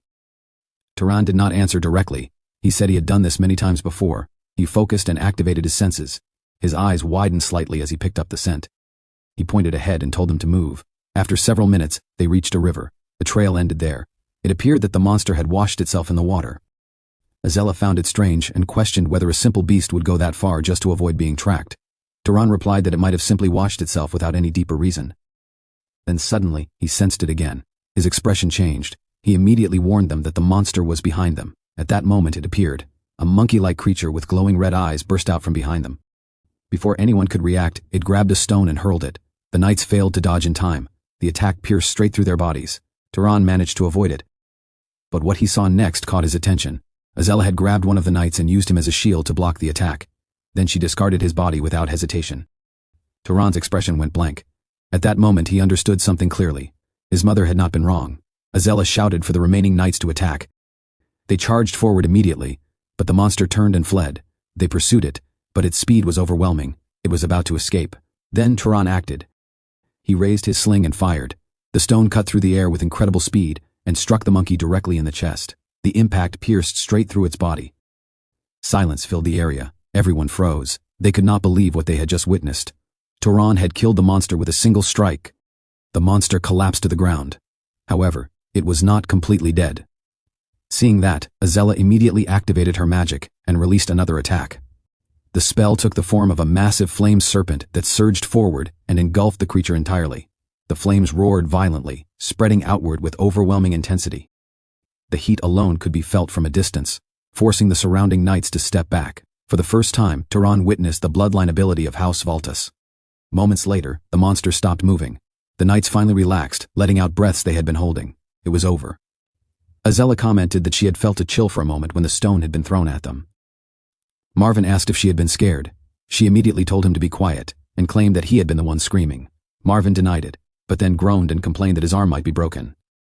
Azella dismissed him, pointing out that someone else had lost an entire arm, and yet he was still complaining. After that, the group began treating the injured knights. Fortunately, no one had died. Turan observed everything in silence. Even though it had been a surprise attack, he believed the situation could have been handled with fewer injuries. His gaze shifted briefly toward Azella. Her body was reinforced by her mana, making her far stronger than the knights, yet she had not hesitated to use someone weaker as a shield. Marvin noticed his expression and asked if something was wrong. Turan replied that it was nothing. Azella then suggested that they should absorb the monster's mana. Turan agreed. The three of them gathered around the corpse and began the process. Turan closed his eyes. Green mana flowed from the monster's body, gathering into his hand before entering him. Just as described in the books, even when multiple people absorbed mana at the same time, the effectiveness did not decrease. A few minutes passed. Azella stopped first. She had reached her limit. Marvin followed soon after, but Turan continued. At that moment, both of them understood why their father had sent him along. His mana capacity and control were comparable to theirs. Yet he had not even reached his limit. A few hours later, they returned to the estate. Marvin admitted that without Turan, they would not have been able to defeat the monster. From tracking it to delivering the decisive blow, Turan had handled most of the work. Turan replied calmly that it was nothing special. If anything, he regretted not being more cautious in allowing the monster to land the first strike. He had not expected it to possess such an ability. Marvin asked what he meant. Turan explained that a monster's abilities often developed based on its physical traits. The one they fought had large eyes and ears despite its unusual form. That likely meant it had developed enhanced vision and the ability to throw objects with tremendous force. Marvin was amazed. He could not believe someone could analyze that so quickly. Turan replied casually that he had read about similar cases in a monster encyclopedia at the library. Hearing that, Marvin understood. Azella added that she had once visited the library out of curiosity but left quickly because the books were too difficult. Turan suggested that next time she could ask the librarian for easier material. Azella asked what a librarian was. Turan explained that it was the person responsible for managing the library. She looked confused and questioned whether someone like that even existed there. Hearing that, Turan fell silent. Later, Turan returned to the library. The librarian greeted him as usual. Turan gave a small smile and admitted that he had been careless. In this city, no knight or commoner would casually address a noble by name. They would use formal titles. More importantly, she did not behave like a normal librarian, so he asked her directly how she knew his name. She paused briefly, then she smiled and sat casually on the table. She said that he had finally noticed. Turan smiled slightly, confirming his suspicion. She explained that she had learned his name from his permit.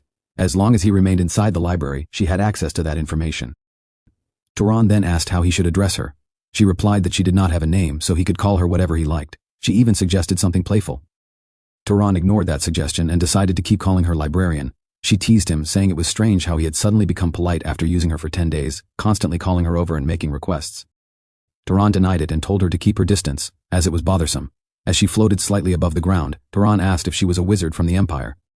She replied that she was not. She was not even human. She explained that she was closer to a spirit. When a soul inhabited something living, it became a living spirit. When it inhabited something non-living, it became something like her. In other words, the library itself was her true form. The body she used now existed only for communication and was shaped by the user's perception. She added that Turan's perception was somewhat unusual. Turan told her not to make things up. She insisted that it was true. She compared herself to a reflection on water. Turan observed her carefully, unable to hide his curiosity. Then he reached out and touched her. His hand passed straight through her. He froze. She immediately reacted and asked where exactly he was touching, saying it felt strange. Turan quickly apologized. She complained that she could not physically interact with intruders. If she could, she would have punished everyone who had ever tried to steal books. Turan realized something. It was not just him. No one else had ever known she existed. She confirmed it. Until now, no one had possessed the qualification to perceive her. She floated closer, clearly pleased. Her creator had designed her so that only individuals who reached a certain level could see her. Which meant that only Turan could. She even described it as romantic. Turan didn't understand, so he asked her to explain. She explained that it was closely tied to bloodline. Turan asked her to tell him about his own bloodline. At first, she told him to ask his parents, but when he said he was an orphan, she paused. Then she agreed to examine him. She told him she needed his consent. Turan was startled and stepped back, asking what she meant. She laughed softly. Then she entered his body instantly. Turan was caught off guard. There was no pain, but the sensation was unfamiliar. Her voice echoed as she spoke. After a moment, she said she had found it. There were fragments, but the main bloodlines were the pursuer and the hunter. She asked if that matched his knowledge. Turan confirmed it. Then she paused again. There was something else, another bloodline, which meant that he possessed a mixed bloodline. Turan did not understand. She explained that it meant he was born from two different bloodlines. He asked about the second one. She replied that it was still locked. However, that was not unusual. As he grew stronger, it would eventually awaken. Turan fell silent. He thought about his mother. She had been far too refined to be an ordinary person. Perhaps she had come from a noble lineage, one that had become diluted over time. Turan bowed slightly and thanked her. She told him that if he was truly grateful, he should stay for another month. Turan agreed. And so he stayed. After learning her true nature, he no longer studied alone. He constantly asked questions and she answered them in detail. She possessed knowledge that went far beyond ordinary books. She taught him about invisible substances, microscopic life, decay, disease, light, heat, and the structure of living beings. All of it expanded his understanding. To Turan, this knowledge was invaluable. One day he decided to test what he had learned. He placed an apple in front of him. He raised his hand and touched it lightly. Within moments the apple began to decay. The change was immediate. She asked how it felt. Turan replied that it was incredible. This was not ordinary magic. By understanding the principles behind it, he could achieve results with far less mana. He realized something important. Changing his perception of the world had elevated his abilities as a wizard. He then reached a conclusion. Perhaps powerful houses deliberately restricted knowledge like this. If everyone understood these principles, their advantage would disappear. She considered it and agreed. That could explain why knowledge in the world seemed to be declining. After some time, Turan told her it was time for him to leave. A month had passed. She asked if he was truly going. He confirmed it. The Lord of House Valtas had already begun subtly pressuring him to leave. She immediately protested, not wanting him to go. As she tried to stop him, Turan stepped aside, causing her to lose balance. He then asked if she could leave the library. She replied that she could not. Then she suggested that he stay with her instead. She said she would take care of him. Turan refused. She floated back up, visibly disappointed. After a moment she told him that the land was filled with legacies left behind by the gods. If he traveled, he might encounter another spirit with even greater knowledge. Turan walked toward the door. He said he would return someday. She replied in a slightly cold tone that it did not matter whether he came or not. Turan turned back and gave a faint smile. He told her not to worry. There were still many books he had yet to read. With that, he left the Valtas estate. According to the map he had obtained, the Amir Desert, the foundation of Zahar, lay to the east of Orem. Turan made his decision. He would head there and search for answers about his parents. And so, Turan continued his journey, taking it one step at a time, without rushing. Because if the clues were going to disappear, they would have already vanished over the past 18 years. And if they were still there, then arriving a little later would not change anything. But then, he paused. He saw something ahead and immediately hid behind a bush. It was a horse protecting its master. In front of it were two figures who were clearly enemies. One of them commented that the horse was like a demon since it was ridiculously strong. Turan narrowed his eyes. They were dark elves. The slimmer one told his companion to create an opening. The other agreed and stretched out his hand, chanting a spell. Immediately, something rose from the ground. Seeing it, Turan realized it was necromancy, just like he had read in the books. For a moment he wondered if he should interfere. Then he saw the dark elves eating human flesh. His expression hardened. That alone was enough. He made his decision. Turan moved into stealth. The elves were distracted and still feeding. Before they realized what was happening, a stone shot through the air. It struck instantly and blasted one of the elves' head apart. The remaining elf froze in shock. His companion had just died without warning. Immediately he called his summons back to protect him and took a defensive stance. Another stone flew from the shadows, but this time the summon blocked it. The elf shouted, demanding whoever it was to come out. He sent one of his summons charging toward the direction of the attack. It rampaged through the area until it hit something. That was when the elf realized his opponent was using stealth, so he summoned another creature capable of detecting hidden targets. Meanwhile, Turan remained calm. Even though he trusted his stealth, he did not realize he had already been detected.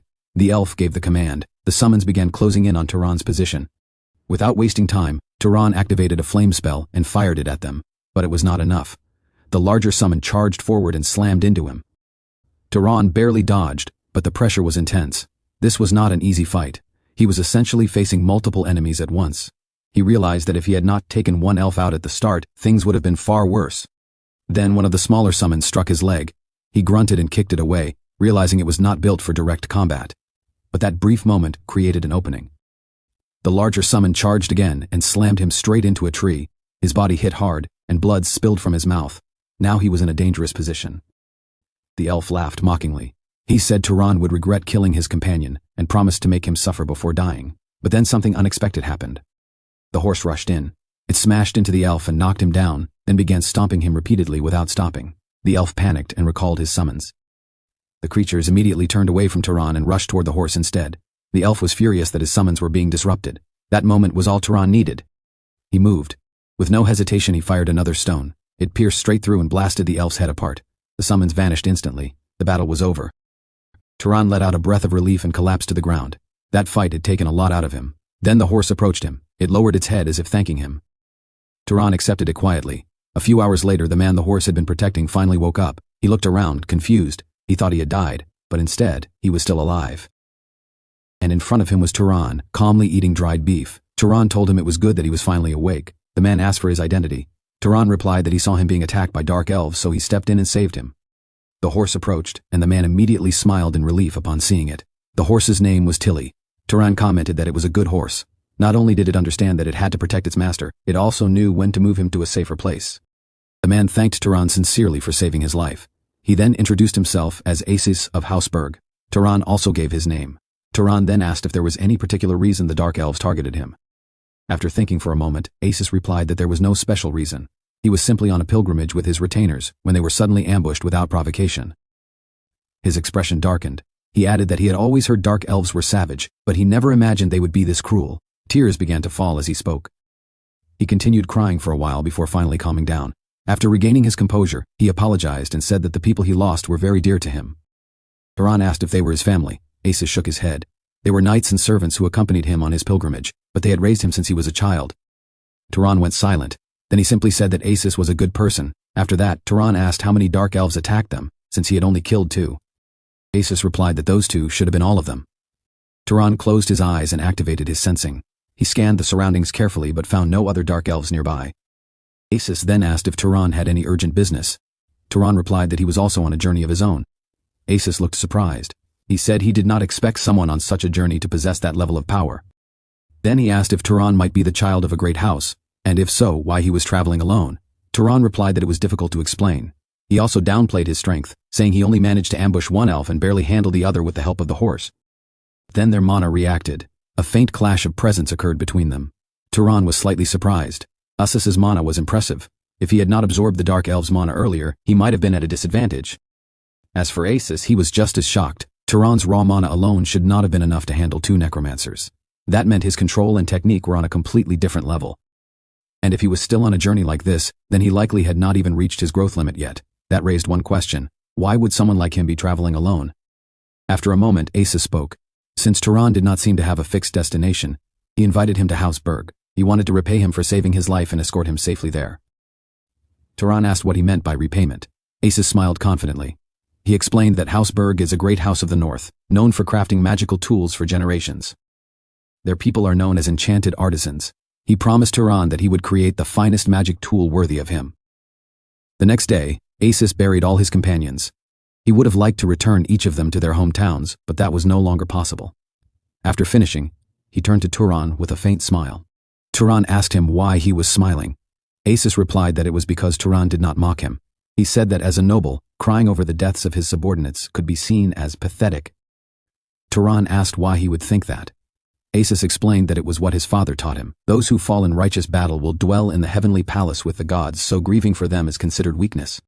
A true noble must move forward, standing on their sacrifice. Acis shook his head. He said he did not believe in that. If grieving over the death of people who are like family is considered weakness, then he did not think he would ever want to become strong in that way. Turan smiled slightly and told him that it was not weakness. It is kindness.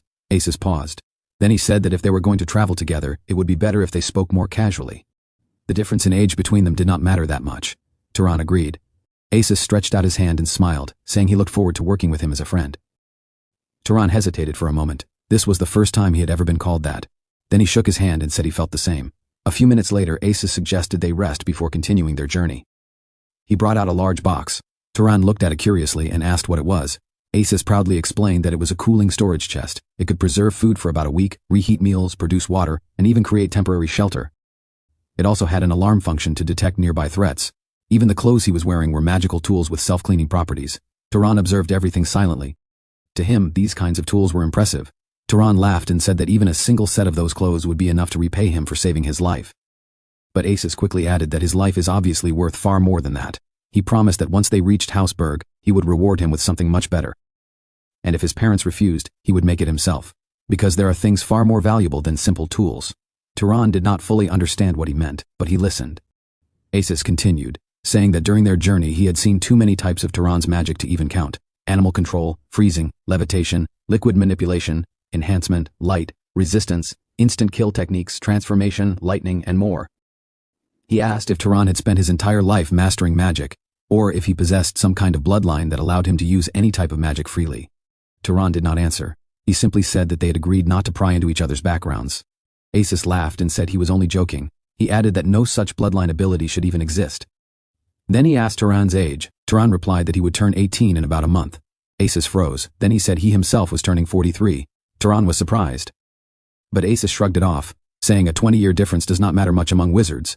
Still, He admitted he never expected someone like Turan to exist. A true genius.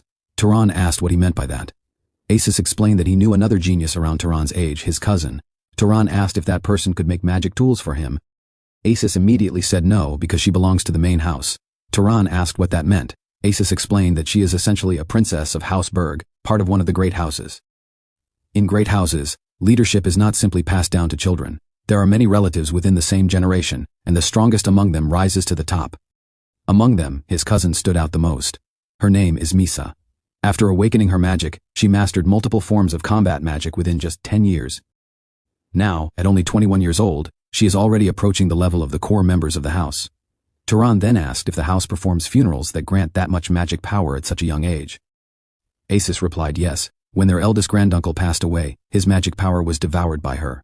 Of course, others received portions as well. Hearing that, Turan understood.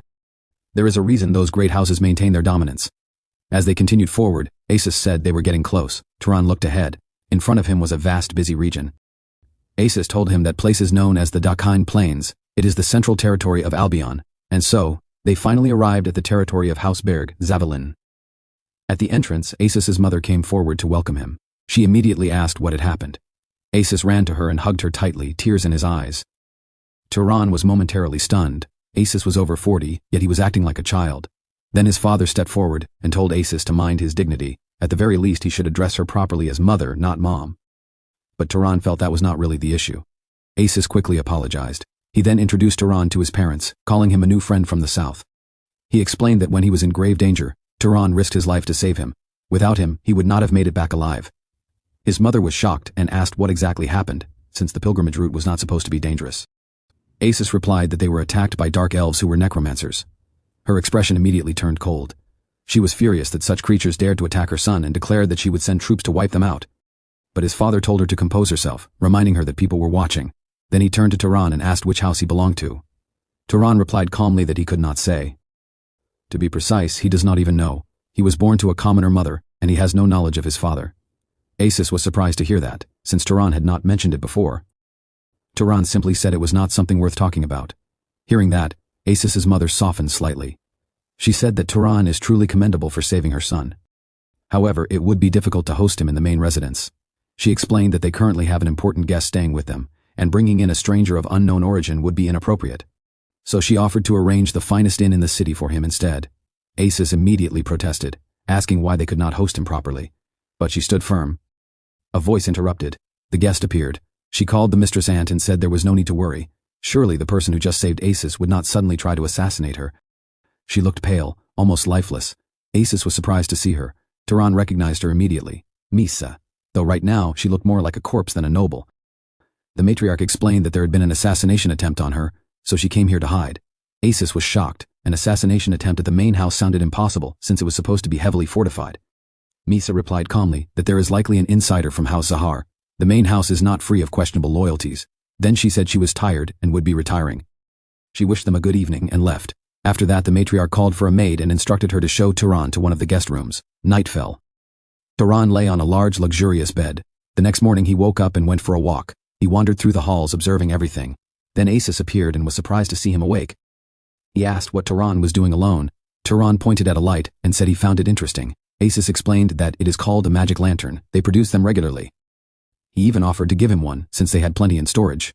Turan declined, saying he was not that interested. A sudden flash lit up the sky. A terrifying bolt of lightning struck in the distance. Turan turned toward it, surprised. Asus explained that it was Misa practicing magic. She is always that diligent. Turan asked if that was Arabian's bloodline ability. Asus nodded. It is the Storm bloodline. He admitted that although he does not hate his bloodline, he is a bit envious of her, because at times she feels like something beyond human. Like a god. Turan became curious. He wondered how strong the future leader of Arabian truly was. Seeing his expression, Asus asked if he wanted to go take a look. Turan hesitated. He said that while he was curious, approaching someone like her might raise suspicion. Asus waved it off. It does not matter. He could vouch that Turan is not an assassin. Besides, he is curious too. He wants to see who is stronger between Turan and Misa. Turan looked at Asus and said it seems that was the real reason he brought him to Houseberg. Asus smiled and admitted it. To be honest, he said there was a grudge he had been holding on to for years. He grinned mischievously and said he wanted to see Misa frustrated for once. They went to meet her. Misa noticed them immediately and asked who the person beside him was. Asus introduced him. This is Turan. She then asked what brought them there so suddenly. Acis replied that she seemed to be practicing magic, so they thought they would join in just like they used to. She responded sarcastically, saying she clearly remembers him storming out of her training and crying after she mastered something in 2 tries that took him a whole week. Acis got annoyed. Behind him, Tehran let out a quiet laugh. Acis turned and asked if Tehran was mocking him too. Tehran said nothing. Acis calmed himself, then looked back at Misa. He told her that among everyone he has met, Tehran's talent in magic is second to none. He suggested they have a duel. Misa paused, slightly surprised, then she looked directly at Tehran. Without warning, she released her mana. It surged forward like a wave aimed straight at him. The pressure was overwhelming, and the air itself seemed to vibrate. Tehran's eyes widened. The force was intense, and far beyond anything he had faced before. Then the pressure faded. The clash ended. Tehran exhaled heavily, his breathing slightly uneven. Misa stood still. For a moment, she said nothing. Then she finally spoke. She admitted that he was impressive. She calmly added that she still does not think he is a match for her. Acis immediately cut in, saying that of course, in terms of raw magic power, Tehran might not match Misa. What truly makes Tehran special is how fast he learns. He praised him openly, calling him a magic prodigy, unlike anything he has ever seen. Someone even Misa could not easily compare to. Misa narrowed her eyes slightly. She said she would rather see what Tehran can actually do. Tehran then made a suggestion. Each of them should cast a spell the other likely does not know. Whoever casts it faster wins. Acis grinned and asked Misa what she thought. She agreed. She added one condition. Tehran does not even know his own bloodline magic, so it would not be fair if she used hers. They would leave innate abilities out of it. She went first. She tapped the ground lightly with her foot. Immediately, plants began to sprout. They grew rapidly, expanding and twisting into thick vines. In seconds, they wrapped around Acis, lifting him into the air. He screamed, telling her to let him go. She ignored him. She explained calmly that this is plant creation and manipulation magic. Then she turned to Tehran and asked if he could do the same. Acis kept shouting in the background, saying he was getting dizzy, but she told him to stay like that for a while because it was fun. Tehran remained silent. Then he stepped forward, crouched, and placed his hand on the ground. He thought carefully. Fire magic manifests burning. Water magic extracts moisture from the air. So plant magic must follow a similar principle. He spoke a single word. Grow. He realized something important. This was not true creation magic. He was not creating plants from nothing. She was accelerating the growth of seeds already present in the ground. Growth magic. With that understanding, the ground responded. Vines sprouted instantly, mirroring what Misa had done on his first try. Misa's eyes widened slightly. Even Acis stopped shouting for a moment, stunned. She asked if he had seen the spell before. Tehran replied that it was his first time. She exhaled softly. For once, Acis was right. She released him, and he dropped to the ground. Then she crossed her arms and said it was now Tehran's turn to set the challenge. Tehran paused. He thought about it. Using bloodline magic would be too dangerous since Sahar is an enemy of their family. An idea came to him. He reached toward a nearby tree. A rat crawled out. Misa looked unimpressed and asked if he was just using animal control. Tehran replied no. The rat was just part of what he was about to do. He activated his mana and let it flow through the rat's body. Within seconds, the rat began to wither. Its body decayed rapidly. Misa's expression changed completely.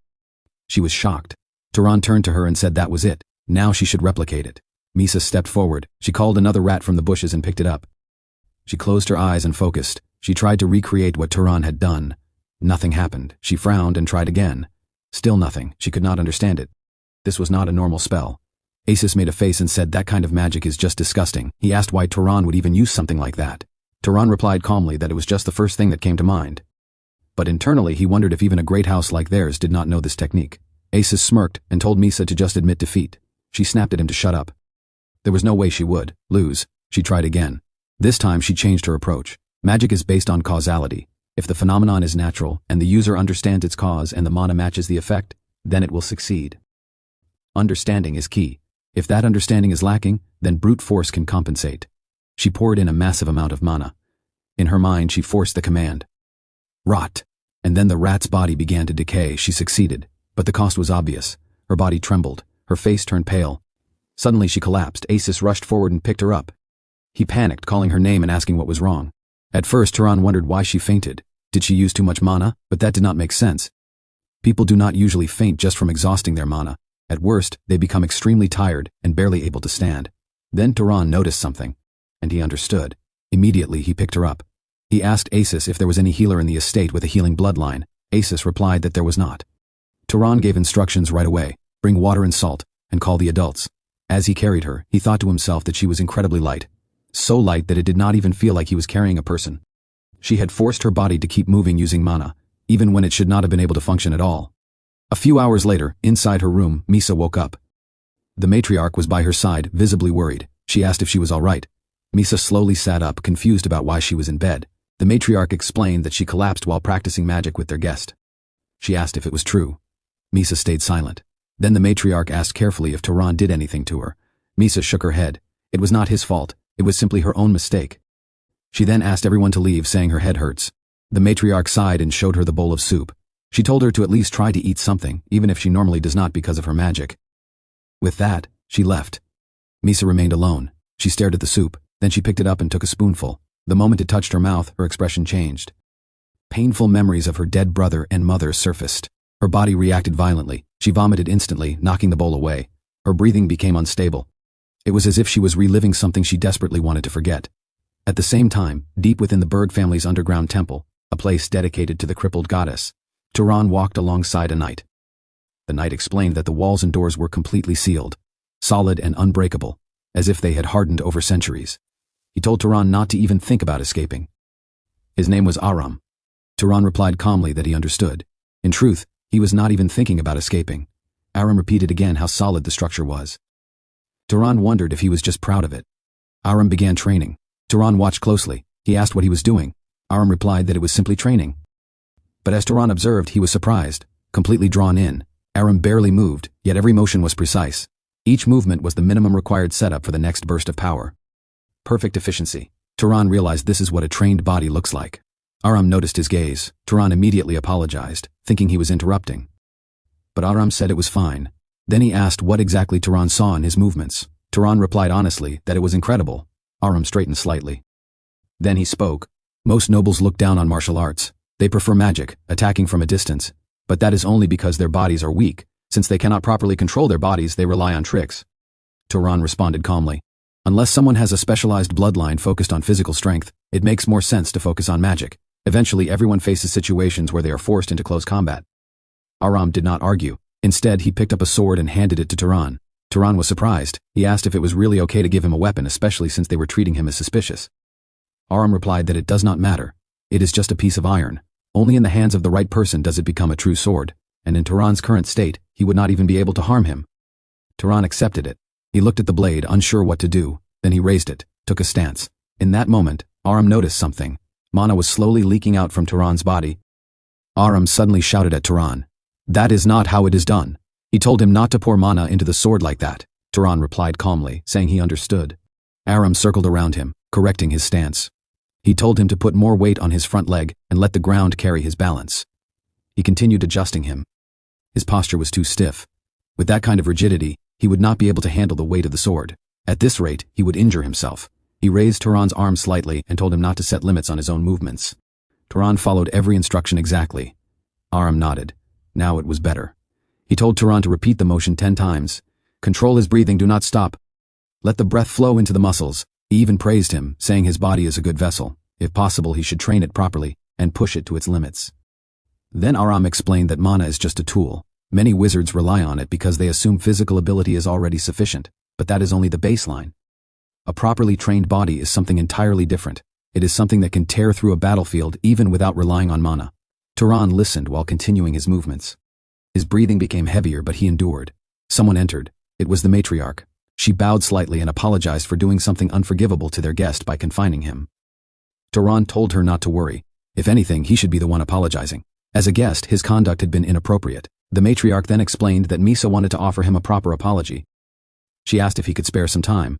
Turan agreed. A few minutes later, Turan met Misa. She paused for a moment before speaking. She said this was a proper apology. Because of her, he had been confined earlier. She apologized for causing unnecessary trouble. Turan replied calmly that it was not a problem. He was just glad she was safe. After a moment, she brought up something else. The magic from yesterday, the one that caused the rat to decay. She asked if that was his hidden bloodline ability. The mana cost was absurd.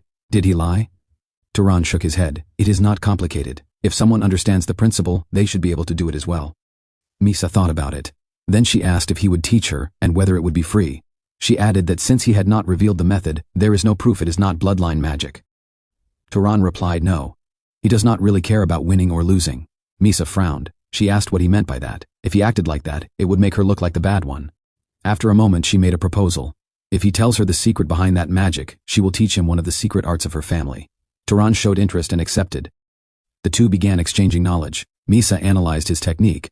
She concluded that what he used was something like bio-enhancement magic that utilizes microscopic organisms. Turan replied yes. She realized the reason her attempt failed earlier was because she lacked understanding, so she compensated with brute force. She admitted it. Even though she succeeded in the end, it was still a loss. Turan said he considered that part of the wager. She disagreed. In magic, reckless mana output is not considered proper technique. Then she made another request. He should tell Asus that the result was a draw. She did not want him bragging about winning. Turan agreed. She said she would properly compensate him. She searched through her things and pulled out a comb. Then she began running it through her hair. As she did, she explained that when two objects rub together like this, they generate a certain kind of force. Turan spoke and said it was static electricity. She froze, completely stunned. Then she became slightly annoyed. What she just demonstrated was supposed to be one of her family's deeper techniques. Yet he already knew it. After a moment she sighed. She said she would need to think of another way to repay him. She needs to find something he does not already know. Then she made a final suggestion. From now on they should train together until she finds a proper way to repay her debt. She added that it is not because she needs him. Turan gave a small smile and agreed. She said starting tomorrow, they will meet in the garden in the evening. Later that night the Berg family sat down for a meal. Misa was absent. The matriarch urged Turan to eat, apologizing that the meal might not be much, but Asus looked around, surprised. He asked his mother why the meal was so lavish. He had never seen something like this, even on his birthday. Anyone would think the Lord of Arabian himself was visiting. His mother told him to be quiet. Even Turan could tell this was not an ordinary meal. She continued from earlier. Her son had promised Turan a powerful magic tool in exchange for saving his life. Turan confirmed it. She then asked if he had something specific in mind. Turan replied that he wanted something defensive. Attacking with magic is one thing, but protecting oneself, especially from surprise attacks, is much harder. If possible, he wanted something that could react instantly. The matriarch nodded. That would not be difficult. They had made similar tools before, but nothing like that was ready immediately. Turan politely asked if they could make one from scratch. She told him not to phrase it like begging or it would reflect poorly on their house. The eldest son raised his hand. He said he would take on the task himself. He had just finished a commission for the main house, so he had time. The matriarch asked how he planned to make it. He explained that for defense against surprise attacks, it should be something the user always carries. Jewelry would be ideal, a ring, an earring, or a necklace embedded with mana, capable of drawing out a defensive response automatically. The matriarch approved. Then she asked how long it would take. He answered 1 month. The father added that although it might sound like bragging, their son's craftsmanship is already close to his level. In other words, Turan would receive a magic tool personally crafted by one of the finest enchanters in the house, with a full month of work behind it. Turan thanked them, but asked if it was not too much. The matriarch replied calmly that if that is excessive, then does it mean their son's life is worth less than that? So it is not excessive. She added that for the next month, Turan must stay as their guest and make himself comfortable. A few hours later, Asus and Turan were walking through the streets. Asus commented that it seemed his mother had taken quite a liking to him. He admitted that he had spoken to her the previous night about Turan. His talent rivals Misa's, and on top of that, he does not neglect training. At first, she thought he was just a wandering noble with no backing, but now, her opinion had changed. Turan understood immediately. It sounded like she wanted to recruit him into their house. Asus laughed and confirmed it. That is how she works. She gives generously and puts you in her debt, then introduces a beautiful woman to tempt you into staying. In fact, several adults in the house joined that way. Turan said that sounded troublesome. Asus told him not to worry. Even if he accepted the magic tool, they would not force him into anything. His mother is not that crude. Then he asked Turan what he planned to do for the day. Turan replied that he had promised to train with Misa in the evening. Asus smirked. Since he had time before that, he wrapped an arm around Turan's shoulder and said they should go have some fun instead. Life is too short to spend the whole day training. Before Turan could object, he dragged him along. They went to a casino. Asus showed him around the city, enjoying himself fully. Then Turan noticed something. A poster. It showed a familiar figure. Chiron. He paused. Then they entered a performance hall. A show was being held, telling the story of Chiron, how he defeated powerful enemies with divine assistance after a brutal battle. The crowd was excited. Asus was enjoying it. He asked Turan what he thought of the show. Turan replied that it was good, but internally he remembered what Chiron once told him. That he was just an ordinary knight. Now he was not so sure. He decided that someday, when they meet again, he would ask him the truth. The next morning Turan woke up. But Aram was already standing in front of him. He asked if Turan had rested well. Turan replied yes and asked what he wanted. Aram said he noticed yesterday that Turan's body had good potential. From now on, if he follows him, he will train him. The body does not grow stronger by resting, but by being tempered. Then he asked if Turan wanted to train or not. Turan agreed immediately. He knew he would gain far more this way. Just then Asis walked in. He excitedly told Turan there was another great performance happening today. But then he froze. Aram was there, his uncle. Aram turned to him and said they were about to train, so he should join as well. It was time to fix that weak body of his. Asis panicked. He quickly made an excuse, saying he had just returned and had not recovered yet. Then he ran at full speed. Turan did not understand at first. But soon he did, because Aram's training was brutal, absolutely monstrous. Aram told Turan that the pain he was feeling was nothing, so he should not allow his mind to be dominated by his body's weakness. They continued for one last round. After a while, Aram told him that it was enough. Turan immediately dropped to the ground, lying flat as he struggled to catch his breath. Aram asked if he was tired. Turan replied that he was. There was a faint smile on Aram's face. He told Turan that at least he is a wizard, so doing this much is already enough. He should consider himself fortunate. Turan asked if it would be different if he were not a wizard. Aram replied yes. An ordinary body weakens again over time even after being tempered once, so it requires constant trials to maintain it. But for wizards, mana keeps their bodies in optimal condition. Once their bodies are properly forged, they do not easily deteriorate. Then Aram smiled again and said that since Turan must have rested enough, they should continue the next phase of training. Turan was shocked and said he was still exhausted. Aram gave a cold smile and said that the body does not lie. He had already recovered enough. Now he would teach him weapon handling and combat. They continued training. The days at House Berg were truly fulfilling. Turan woke up early every day to train with Aram, and in the evening he returned to the mansion to train magic with Misa. Before he realized it, 3 weeks had already passed. On this day, while practicing, Turan clicked his tongue in frustration after missing his target again. Misa observed him and said that he was struggling more than expected. Turan replied that it was because he was not from the Arabian bloodline. Misa thought about it and admitted that it was also difficult for her to guide him. She had never needed to aim lightning magic in that way before. Normally she simply releases it and it strikes the target. Turan told her that controlling it precisely was harder than it looked. At that moment, someone approached. The man looked surprised to see Turan standing beside her and asked who he was. Misa stepped forward and told him it was none of his business. She then asked why he had come, reminding him that no one was supposed to disturb her while she was recovering. The man bowed slightly and said that the elders had summoned her. She asked what for, warning him to answer properly or face punishment. He replied that dark elves had begun ravaging the southern regions. Several major cities had already fallen, and an expedition force was being assembled. Hearing this, Turan's expression darkened. He understood immediately. The dark elves had finally begun to move. She told the man that she understood, and that he should inform them she would return soon. The man bowed and left. She let out a quiet sigh and said it seemed she had to go and take a look. Then she paused. Thinking about it, she brought up Turan's strange decay magic. She said she still owed him for that. She joined her hands together as if in prayer, then looked at him and asked if he knew that electricity flows through the human body. Turan was surprised and asked if that was really true. She replied that since he did not know, it gave her a reason to teach him. She said this would serve as the price she owed him. She explained that this was one of Albion's secret foundations. Then she began. When a person sees or feels something, a tiny electrical signal is sent to the brain. When you see, signals travel from the eyes to the brain. When you smell, they travel from the nose to the brain. Through these signals, the brain understands sensation and sends commands back through the body. Turan nodded, saying he understood, but asked what the point of it was. She asked him what he thought would happen if that electricity was accelerated with magic. Turan replied that perception and reaction speed would increase. She said that was correct. Then she told him this was closer to a principle of the body than ordinary magic. Turan closed his eyes and focused. He imagined the flow of electricity within his body. He began to sense it, faint but present, running through every part of him. Then he pushed it. He forced the current to move faster. When he opened his eyes, lightning surged across his body. For a brief moment, everything around him slowed down. His senses sharpened, his body felt light. He let out a quiet laugh, impressed. But suddenly, a sharp pain struck his head. He grabbed it, groaning. Misa smirked and said it worked. She explained that the headache was caused by using too much mana recklessly. At first, it would strain the body, but with practice, he would be able to maintain it longer. Turan said this felt like too much compared to what he had given her. She floated slightly and told him it was an investment. He clearly had talent. If he later learned greater magic, she would collect everything he owed her. Then she left. Soon after, the city grew active. In the central city of the darkened plains, large numbers of knights gathered in formation. The citizens cheered, calling for glory and victory. Among the crowd stood Asis and Turan. Asis told him this was the deployment ceremony against the dark elves, but it felt more like a victory parade. Then his expression changed. He saw Misa. He raised his hand to wave, but his father stopped him and told him to maintain his dignity as a noble.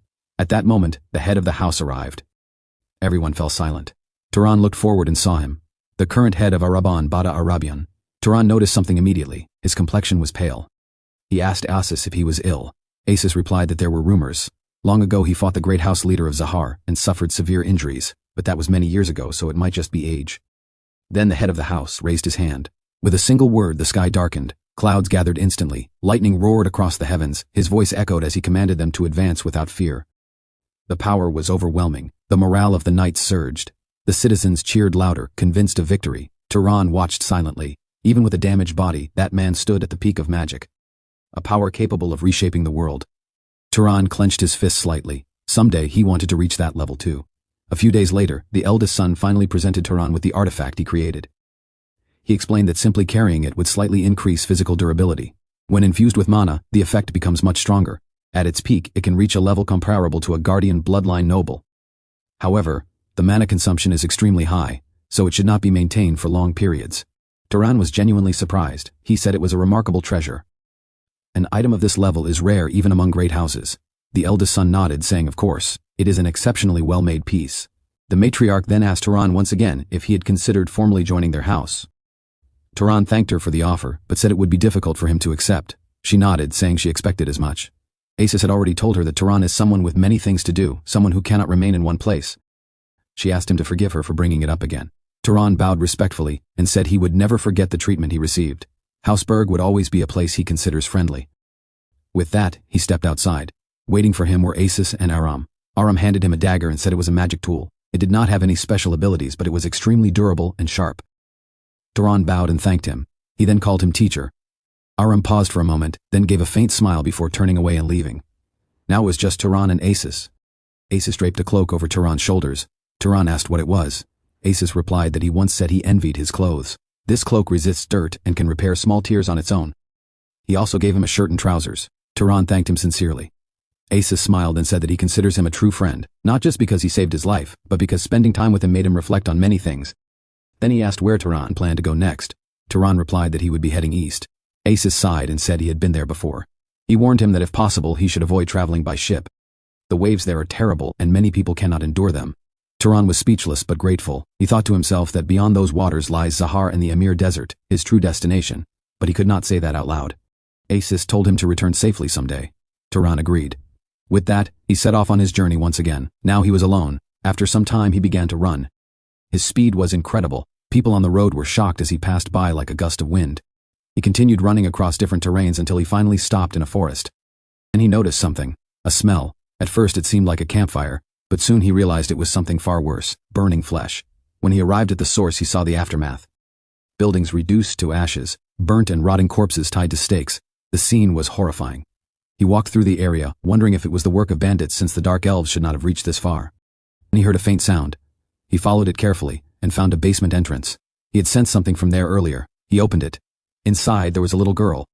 She was trembling and crying, thinking he had come to kill her. Turan calmly told her to relax. He was not an enemy, he came to help. With tears in her eyes she asked if that was true. He nodded and asked her to tell him what happened. She tried to speak, stuttering through her words. She said everyone was dead. They were killed by a wizard. Before she could continue she fainted. Turan picked her up. Her condition was not critical. She was simply exhausted after being trapped for so long. He decided to take her somewhere safe. But the moment he stepped outside, someone was already waiting. A girl stood there pointing a drawn bow at him, surrounded by a group of knights. Her eyes were filled with anger. She ordered him to kneel, calling him a murderer. She shouted, asking if the corpses tied to stakes were not enough for him. Now he was even trying to kidnap a child. One of the knights stepped forward, trembling. He warned Turan not to move any further. If he made even the slightest movement, he would fire. His hands were clearly shaking. Turan calmly told them to wait. This was a misunderstanding, but before anything could be resolved, the nervous knight slipped and released his spell. The explosion was massive. The girl immediately shouted at him, calling him an idiot. There was a child with the target. The knight, whose name was Gil, panicked and apologized. He said it was an accident and that he got too nervous. But then, everyone froze. Turan walked out of the explosion completely unharmed. He glanced at the artifact he had just received. He did not expect to use it so soon. The knights were stunned. There was not a single scratch on his body. What shocked them even more was that he had taken the attack head-on. The girl narrowed her eyes. She wondered if that was defensive magic or perhaps a bloodline ability. Turan spoke again. He told them clearly that he did not attack the village. It was a misunderstanding, but if they attacked him again, he would not hesitate to retaliate. The girl remained silent for a moment. Then she looked at the little girl resting in his arms. Slowly she lowered her weapon. She said there was no reason for someone like him to spare a child after committing such a massacre. Then she introduced herself as Bison and asked for his identity. Turan answered. Bison frowned slightly and said that even if the situation seemed suspicious, how can she trust him? Turan told her to ask the child once she woke up. The girl had clearly seen the real culprit. Bison was shocked. She asked if the child had really seen the attacker burner. Turan asked what does she mean by burner. She then explained. The culprit is known as the burner, a deranged wizard responsible for these atrocities. For the past few months he had been attacking remote villages, binding people and burning them alive. There were no survivors, so no one knew his true motive. All they had was the name. The burner. A few hours later, the child finally woke up. She described the attacker. A man in a red cloak, with facial hair, rough like a woodcutter. Bison turned to look at Turan. The description did not match him at all. The group immediately apologized, admitting they acted too hastily. Turan remained calm. He said that at least they were trying to protect the innocent, so he had no issue with them. Then he asked if they came to capture the burner. Bison replied yes. She thought she had finally caught him when she sent someone near a burned village, but it turned out to be a misunderstanding. Still, now they had a proper description. She added that they had a natural-born pursuer among them, so tracking him would be easier. Turan was curious and asked if the pursuer was from House Sahar. Bison replied no, she was from Avisha. She explained that the girl with them carried a diluted noble bloodline, known as a primordial bloodline. Her abilities leaned toward tracking and detection rather than combat. After explaining, Bison made a request. She asked if Turan would help them hunt the burner. She offered him the full bounty, or a share of the mana gained. What she needed most was reputation. Turan thought about it, and asked if they knew how strong the burner was. Bison replied that he was at least a noble-level wizard. Some of the attacked villages were guarded by multiple knights, and all of them were killed. Turan was surprised. Multiple knights. That meant the burner was strong. For Turan, this was exactly the kind of opponent he needed. The monsters he had been hunting were no longer enough to help him grow, so he agreed. But first, he had something to take care of. A few minutes later, they arrived at a nearby settlement. Turan handed the little girl over to a man. He also gave him a large amount of money, enough to take care of her until she grew up. The man bowed deeply and promised to do his best. Then Turan looked at him with a cold gaze. He said he would return in a few years to check. The man immediately stiffened. He did not dare to steal the money and run, and so, they continued their hunt for the burner. The pursuer closed her eyes, then opened them as she activated her magic and began searching the area. Bison asked how it was going. The girl replied that they needed to look around a bit more, so they continued moving. After a while they reached another spot, and the girl closed her eyes again to search. Turan stepped forward and asked what exactly she was tracking. The girl explained that she first picked up the footprints of an adult male. When the trail reached the main road, she detected the smell of ash. If the burner had not changed clothes, the ash would still be clinging to him. Turan was impressed. Her tracking ability was precise. Before this, she could not even determine the culprit's gender. Suddenly the girl shouted that she found him. She immediately ran ahead. Bison told her to slow down, but she did not stop. After a few minutes, they arrived at the entrance of a cave. Bison told everyone to stay alert. She positioned Turan at the front with her while the others followed behind. She cast a light spell, and they entered the cave. As they moved deeper, Bison asked the girl if she could sense anyone inside. The girl replied that there was one person. After walking for some time, they reached the end of the cave. There, they saw a man putting on a cloak. The man looked at them and asked what they were doing there. Turan stepped forward and asked if he was the burner. The girl confirmed it. She said she could smell it. That was him. Bison immediately drew her bow, but before attacking, she asked one final question. Was he the one capturing and burning villagers? The man acted confused and said he did not understand. Then he sneakily stretched out his hand. Flames burst forward. The explosion filled the cave. The knights behind were sent flying and slammed the ground. But Turan stepped in and blocked most of the attack, protecting the front line. The burner was shocked. At that moment, Bison fired an arrow, piercing his leg and knocking him down. But he was not finished. He slammed his hand onto the ground and summoned two hands made of earth to attack them. Turan reacted instantly. He was surprised. He thought the man was from a pyromancer bloodline, but he was also manipulating the terrain. The golem smashed toward them, but Turan dodged and immediately used his sling. He fired a stone before the man could react, blowing off his hand. The man screamed in pain. Without hesitation, Turan activated lightning and struck his chest. The shock from the electricity made him unconscious. Bison was still trapped under the hand. Turan stepped forward, making sure the man was truly unconscious. Bison managed to free herself and stood up. She asked if it was over. Turan, breathing slightly heavier, replied yes. He told her to take care of the others. Then Turan placed seeds on the ground. Vines immediately grew out and wrapped around the man's body, binding him tightly. Turan muttered that he had already tightened his leg and arm, so there was no way he could fight back. Then he spoke. He told the man to wake up. The man regained consciousness, but his vision was blocked. Turan appeared behind him, placing a dagger against his throat. He warned him not to try anything. If he used mana, he would kill him instantly. The man asked who they were and how they found him. Turan replied that they had their ways. Then he asked the question directly. Was he the burner? The man stayed silent. Without hesitation, Turan stabbed his leg again. He told him to answer quickly. Why was he burning villages? The man finally spoke. He said God told him to do it. If he burned the flesh and souls of sinners, he could grow closer to God. Everyone was shocked. The man continued. He said God had shown him a secret method to gain bloodline power. If he continued burning people, he would regain the power of the pyromancer bloodline. Bisan clenched her teeth.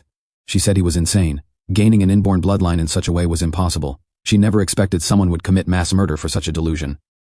But Turan remained silent. A memory surfaced. He remembered Midan saying that even ordinary people could gain power by killing monsters. The burner spoke again. He said just a few more sacrifices, and he would reclaim the power of the pyromancer. Turan said to himself that what the man was saying was not just the ravings of a madman. Perhaps he had come to understand a hidden truth of this world. Without hesitation, Turan slid off the burner's head. The body collapsed to the ground. One of the knights felt a wave of disgust and nearly threw up. Killing someone who was tied up and unable to resist felt like slaughtering livestock. Bisan immediately shut him down. She told him not to say such foolish things. If things had gone wrong, all of them could have died. There was no reason to feel sympathy. Besides, when you think about how many people that man had burned alive, even dragging him away and making him suffer would not have been enough. Turan ignored the conversation. He picked up the burner's notebook and began reading it. His expression turned serious. There was enough evidence to confirm the man was truly the burner. But then something caught his attention. Strange symbols, complex formulas he had never seen before were written inside. He wondered if the so-called God had given the burner this knowledge as well. Bisan approached him and told him it was time to absorb the burner's mana. And so, they all did. Hours later, Bisan was being praised by her house leaders for capturing the burner. She accepted the praise calmly. After the ceremony, she approached Turan. She told him that she and her group planned to continue traveling and hunting monsters. Then she asked about his plans. At the same time, she handed him a bag of money. Turan replied that he would be heading straight to Avisha. Bisan paused for a moment. Then she leaned closer and spoke in a lower voice.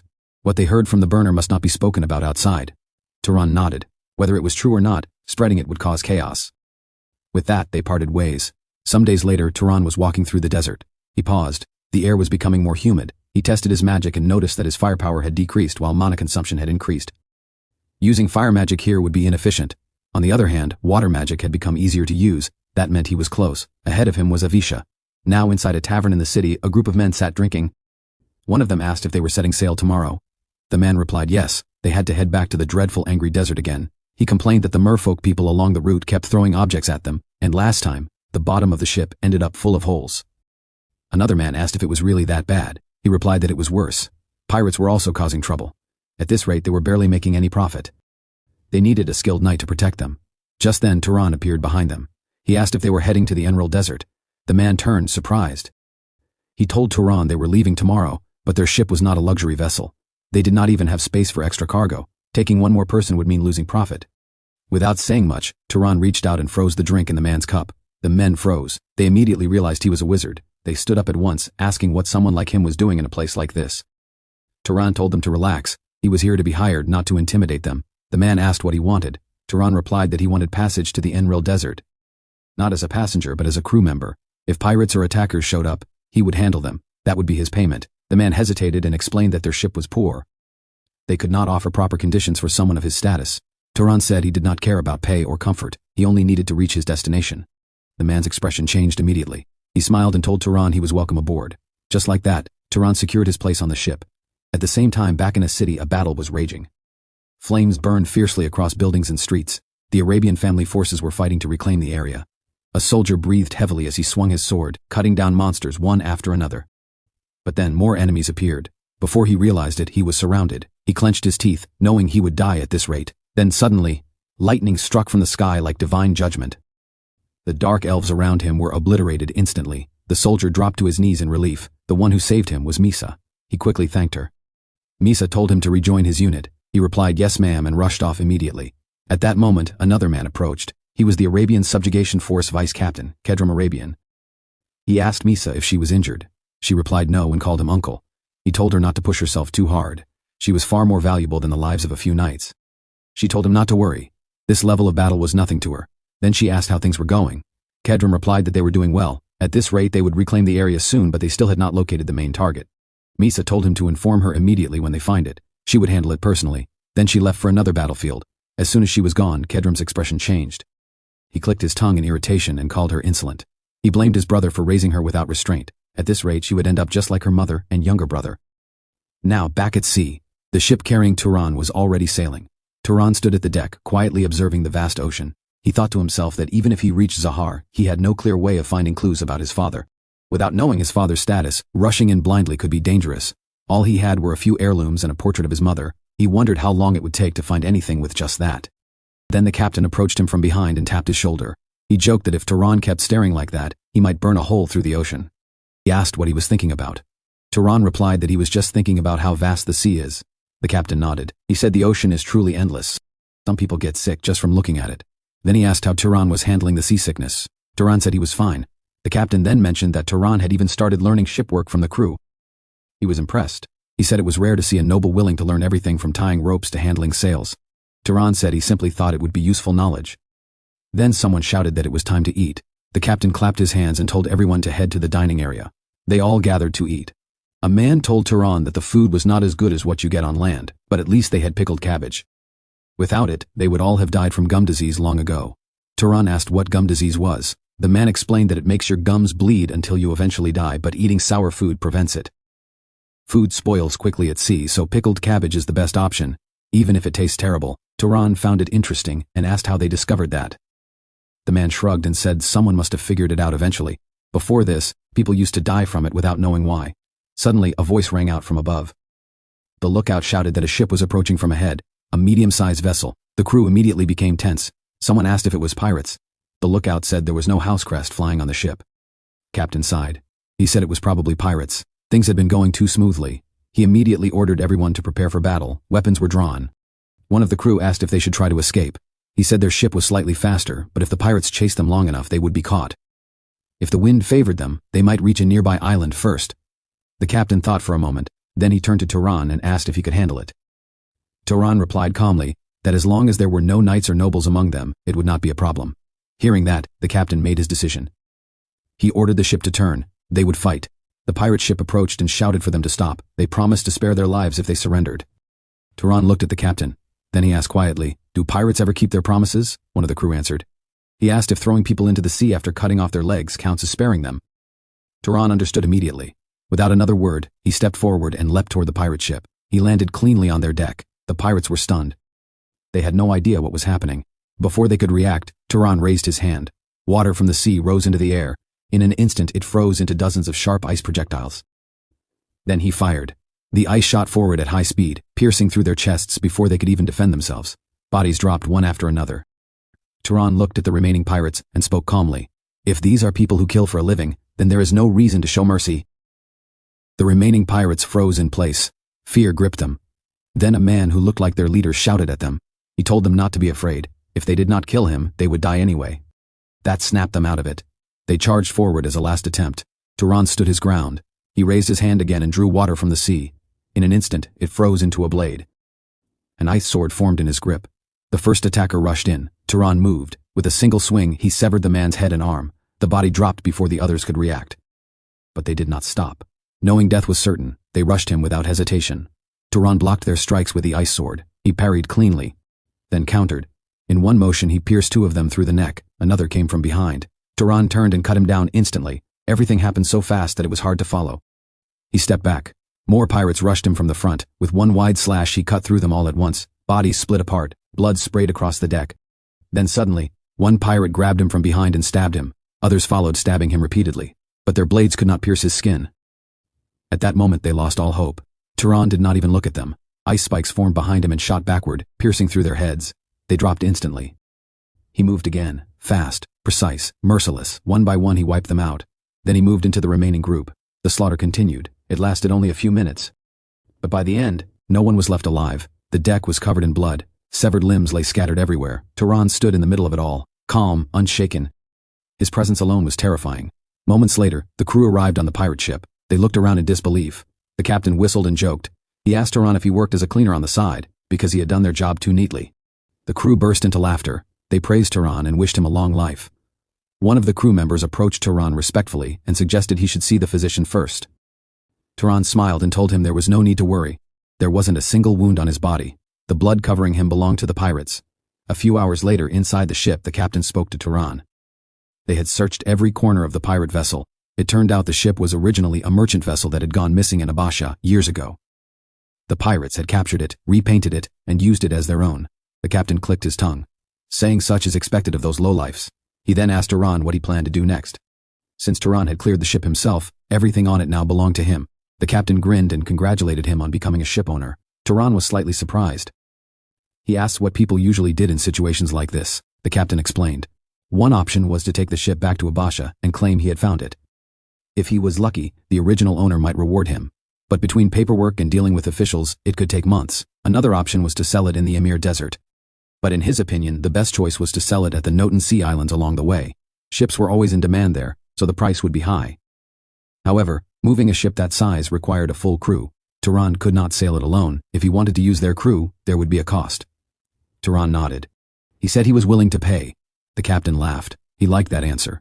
As a service fee, he asked for 10% of the final price. Turan replied calmly. He would give 20% if they handled everything until the sale. The captain's eyes lit up. Deal. Then suddenly, one of the crew members rushed in. He shouted that they had found a mermaid. The captain frowned. He thought it was another problem, the merfolk attacking them, but the crew member clarified. The pirates had been keeping a mermaid captive under the deck. That changed everything. The captain immediately stood up. He and Turan went to see it. On the way, the captain casually asked if Turan wanted to see the rare cargo. Turan said yes. He then asked if mermaids sold for a high price. The captain nodded. If it was a beautiful female, it could fetch an absurd amount. Rich nobles loved rare creatures. But when they arrived and opened the door, it was a young male mermaid. The captain sighed in disappointment. That drastically reduced its value. Unless it was a royal capable of transforming, it was not worth much. The mermaid suddenly shouted. He called them insolent. He declared himself Amani, the 47th prince of North Essadel. He demanded respect. Turan turned to the captain and asked if that could be true. The captain shrugged. It might be a lie to stay alive. He stepped forward and asked the mermaid directly, "Can you transform?" The mermaid replied that he could not in his current condition. He was restrained and out of water. He needed to be in the sea and unharmed. The captain and Turan exchanged glances. It sounded suspicious. Turan thought for a moment. Then he said something cold. He had heard that mermaids sometimes eat humans. The captain nodded. It was true. Without hesitation, Turan said they should kill it. If it had no value, there was no reason to keep it alive. The captain hesitated. If the royal claim was true, it could be a jackpot. But if they released it and it escaped, they would lose everything. Turan raised his hand. He was about to kill the mermaid. The young prince panicked. He shouted for him to stop. Turan did not hesitate. His gaze was cold, completely emotionless. Desperate, the mermaid made a gamble. He shouted that he had never eaten a human, not once. Still, Turan did not react. The pressure in the room became suffocating. Then the mermaid shouted one last thing. If they let him go, he would give them treasure.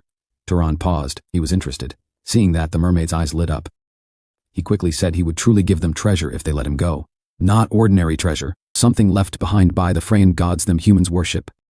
Turan said nothing, but his silence meant he was considering it.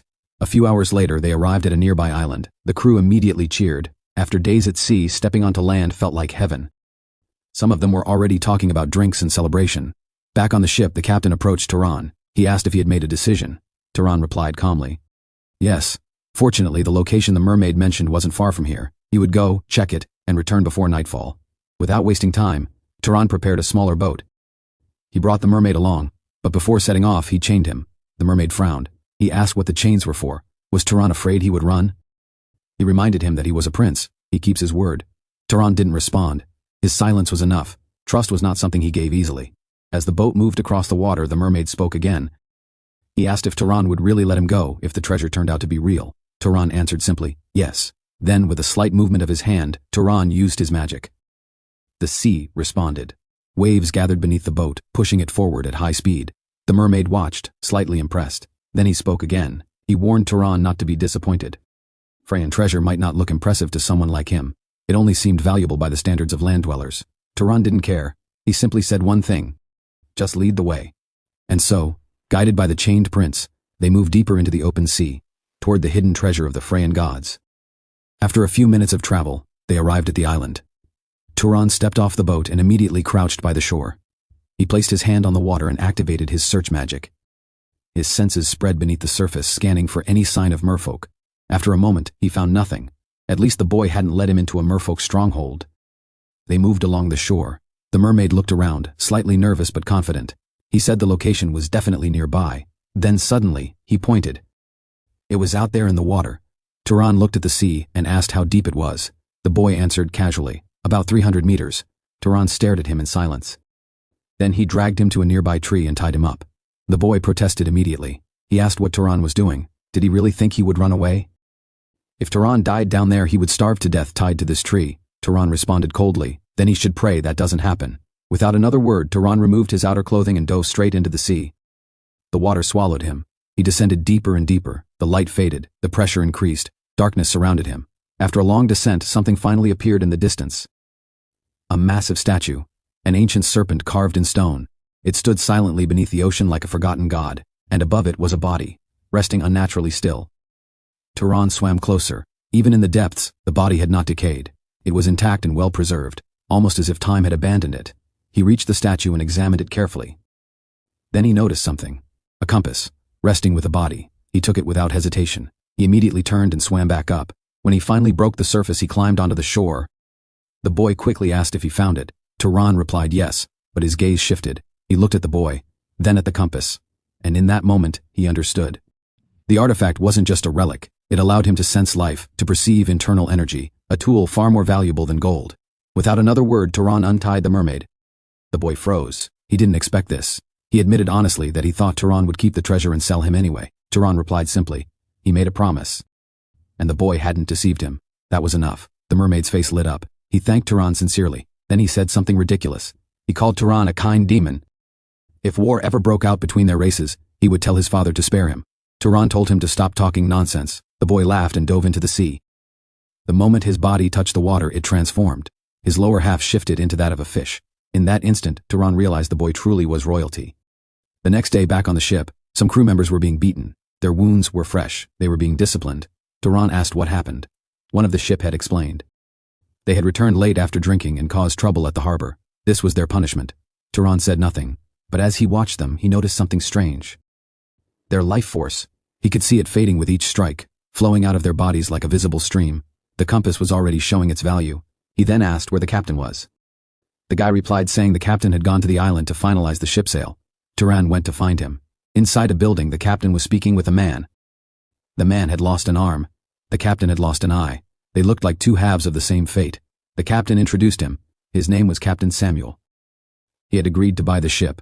Samuel greeted Turan and offered a price, 1,000 Zahar gold coins, a clean deal. Turan sat down calmly. He said the price was acceptable.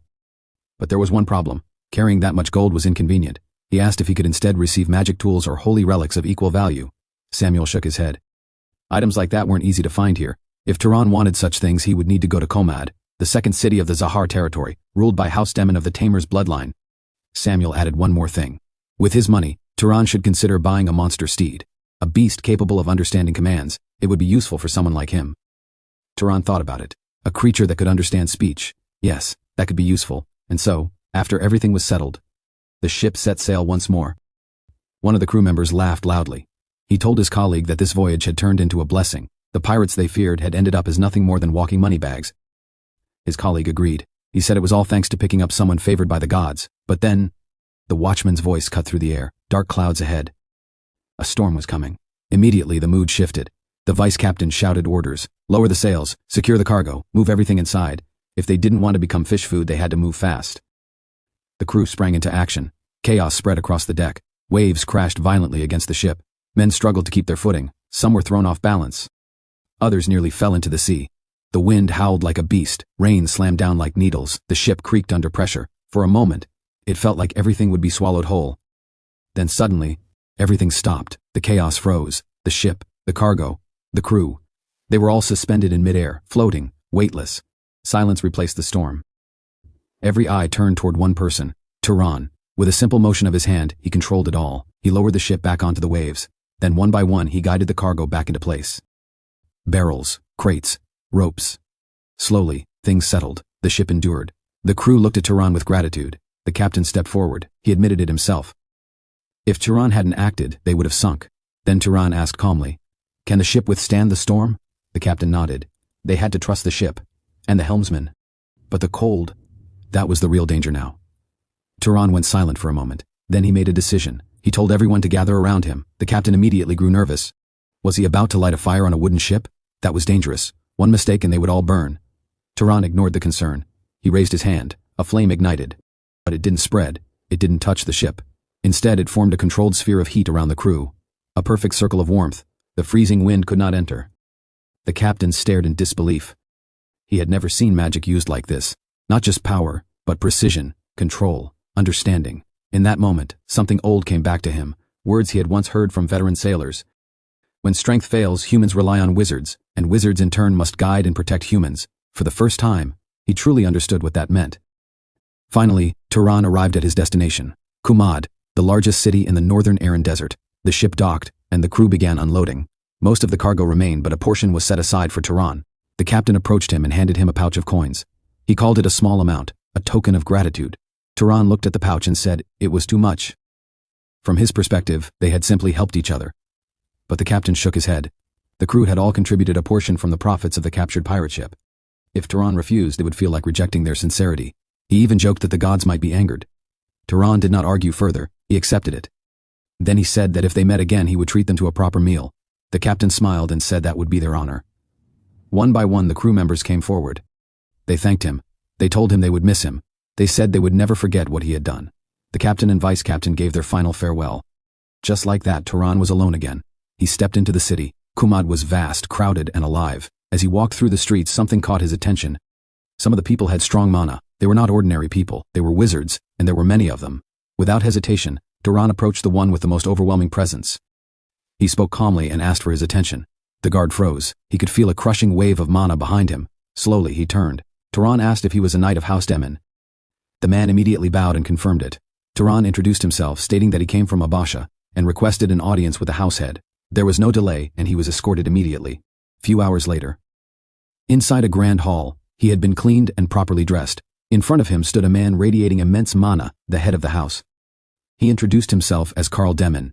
He studied Turan carefully, silent and observing. Turan noticed and asked why the man was staring at him. Karl finally spoke and asked for Turan's name and his house. Turan answered that his name was Turan Brahms, a descendant of a fallen guardian bloodline. It was a lie, but a necessary one. He then explained his purpose, which was to purchase a monster. Karl stood up immediately and said his daughter would guide him. Turan agreed, but before that, he asked one more question. He asked whether Karl had seen someone who looked like him before. Karl paused briefly, then replied calmly that it was nothing. He said Turan simply resembled someone he once knew. He dismissed it. However, Turan noticed that the hesitation was real, and it meant something. Without pressing further, Turan followed as Karl's daughter arrived to escort him. As Turan walked beside the daughter, she glanced at him and spoke casually. She remarked that he seemed to have quite a bit of money for someone claiming to be from a fallen noble line. She also questioned whether he planned to live as a mercenary, coming all the way to House Demon just to buy a monster. Turan did not respond. His mind was elsewhere, still focused on Karl's earlier reaction. He thought about that moment of hesitation and wondered who he resembled. His mother had slightly large ears and a straight mouth. There were similarities, but he questioned whether they were enough for someone to recognize her instantly. He also considered the possibility that it was his father, a man whose face he had never seen. Before he could continue thinking, the girl interrupted and said they had arrived.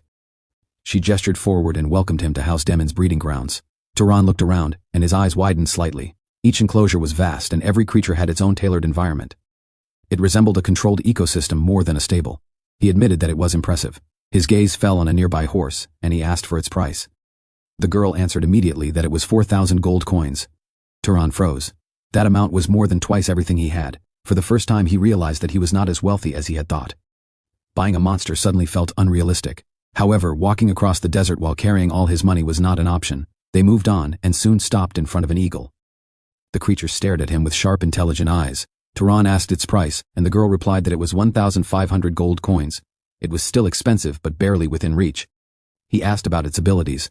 The girl initially said that it flew well and was intelligent. Then she added that it was too intelligent, as it refused to obey anyone it considered inferior, which made it difficult to sell. Turan stepped closer, and the eagle locked its gaze onto him. He asked whether it could understand him. The reaction was immediate. Turan nodded and remarked that it was indeed smart, even if it looked a bit ugly. The eagle's feathers bristled, showing that it understood. The girl confirmed this, and explained that they had even tried to teach it reading, but it refused. It was unclear whether it could not learn, or simply did not want to. Turan thought for a moment, and then asked what the eagle wanted. The girl dismissed the idea, saying it would not answer. However, the eagle reacted. Both of them paused. Turan narrowed his eyes and asked again whether it wanted him. The eagle answered yes, leaving the girl stunned. Turan asked why, but the eagle did not explain. He then made a proposal. He asked whether it would learn to read if he bought it. The eagle agreed instantly. That was enough. The deal was made.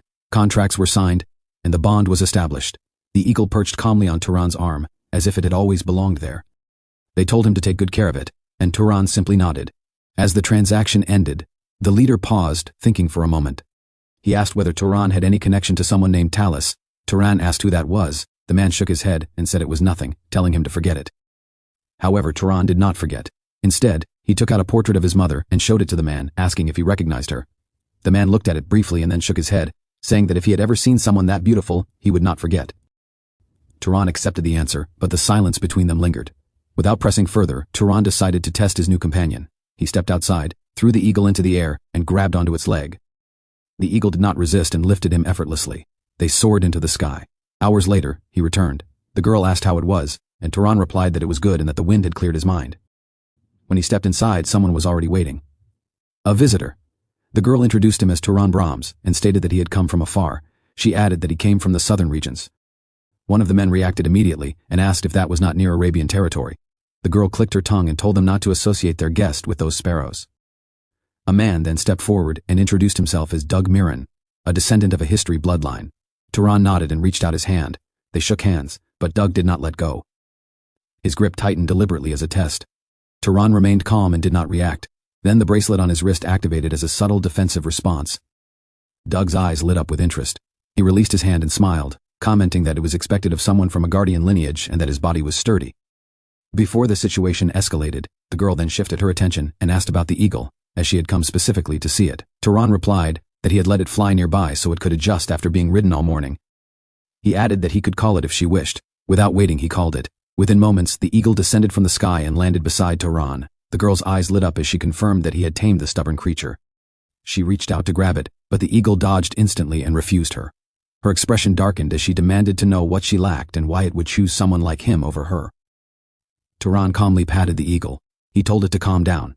Later, they all gathered for a meal. The atmosphere was relaxed at first. Then the house aide mentioned that things had been noisy lately, as the dark elf tribes in the west were becoming active again. Someone brought up the Arabian subjugation force and their commander, Misa. The girl laughed coldly and said she hoped Misa would be assassinated this time, adding that it would be entertaining. Another person mocked her appearance, calling her frail and saying that whoever married her would be pitiful. The conversation then shifted to Zahar's successors. Names were listed including Ram, Amma, and Pega. Then the name Talus came up again. They expressed a desire for him to make a clear decision. Turan sat silently, listening and processing. He then asked who Talus was. Doug answered that Talus was the younger brother of the house head and the second in command of the Zahar territory. In reality, he was the one who truly led the house. For the first time, Turan realized something unsettling. His father might not just be important. He might be someone at the very center of power,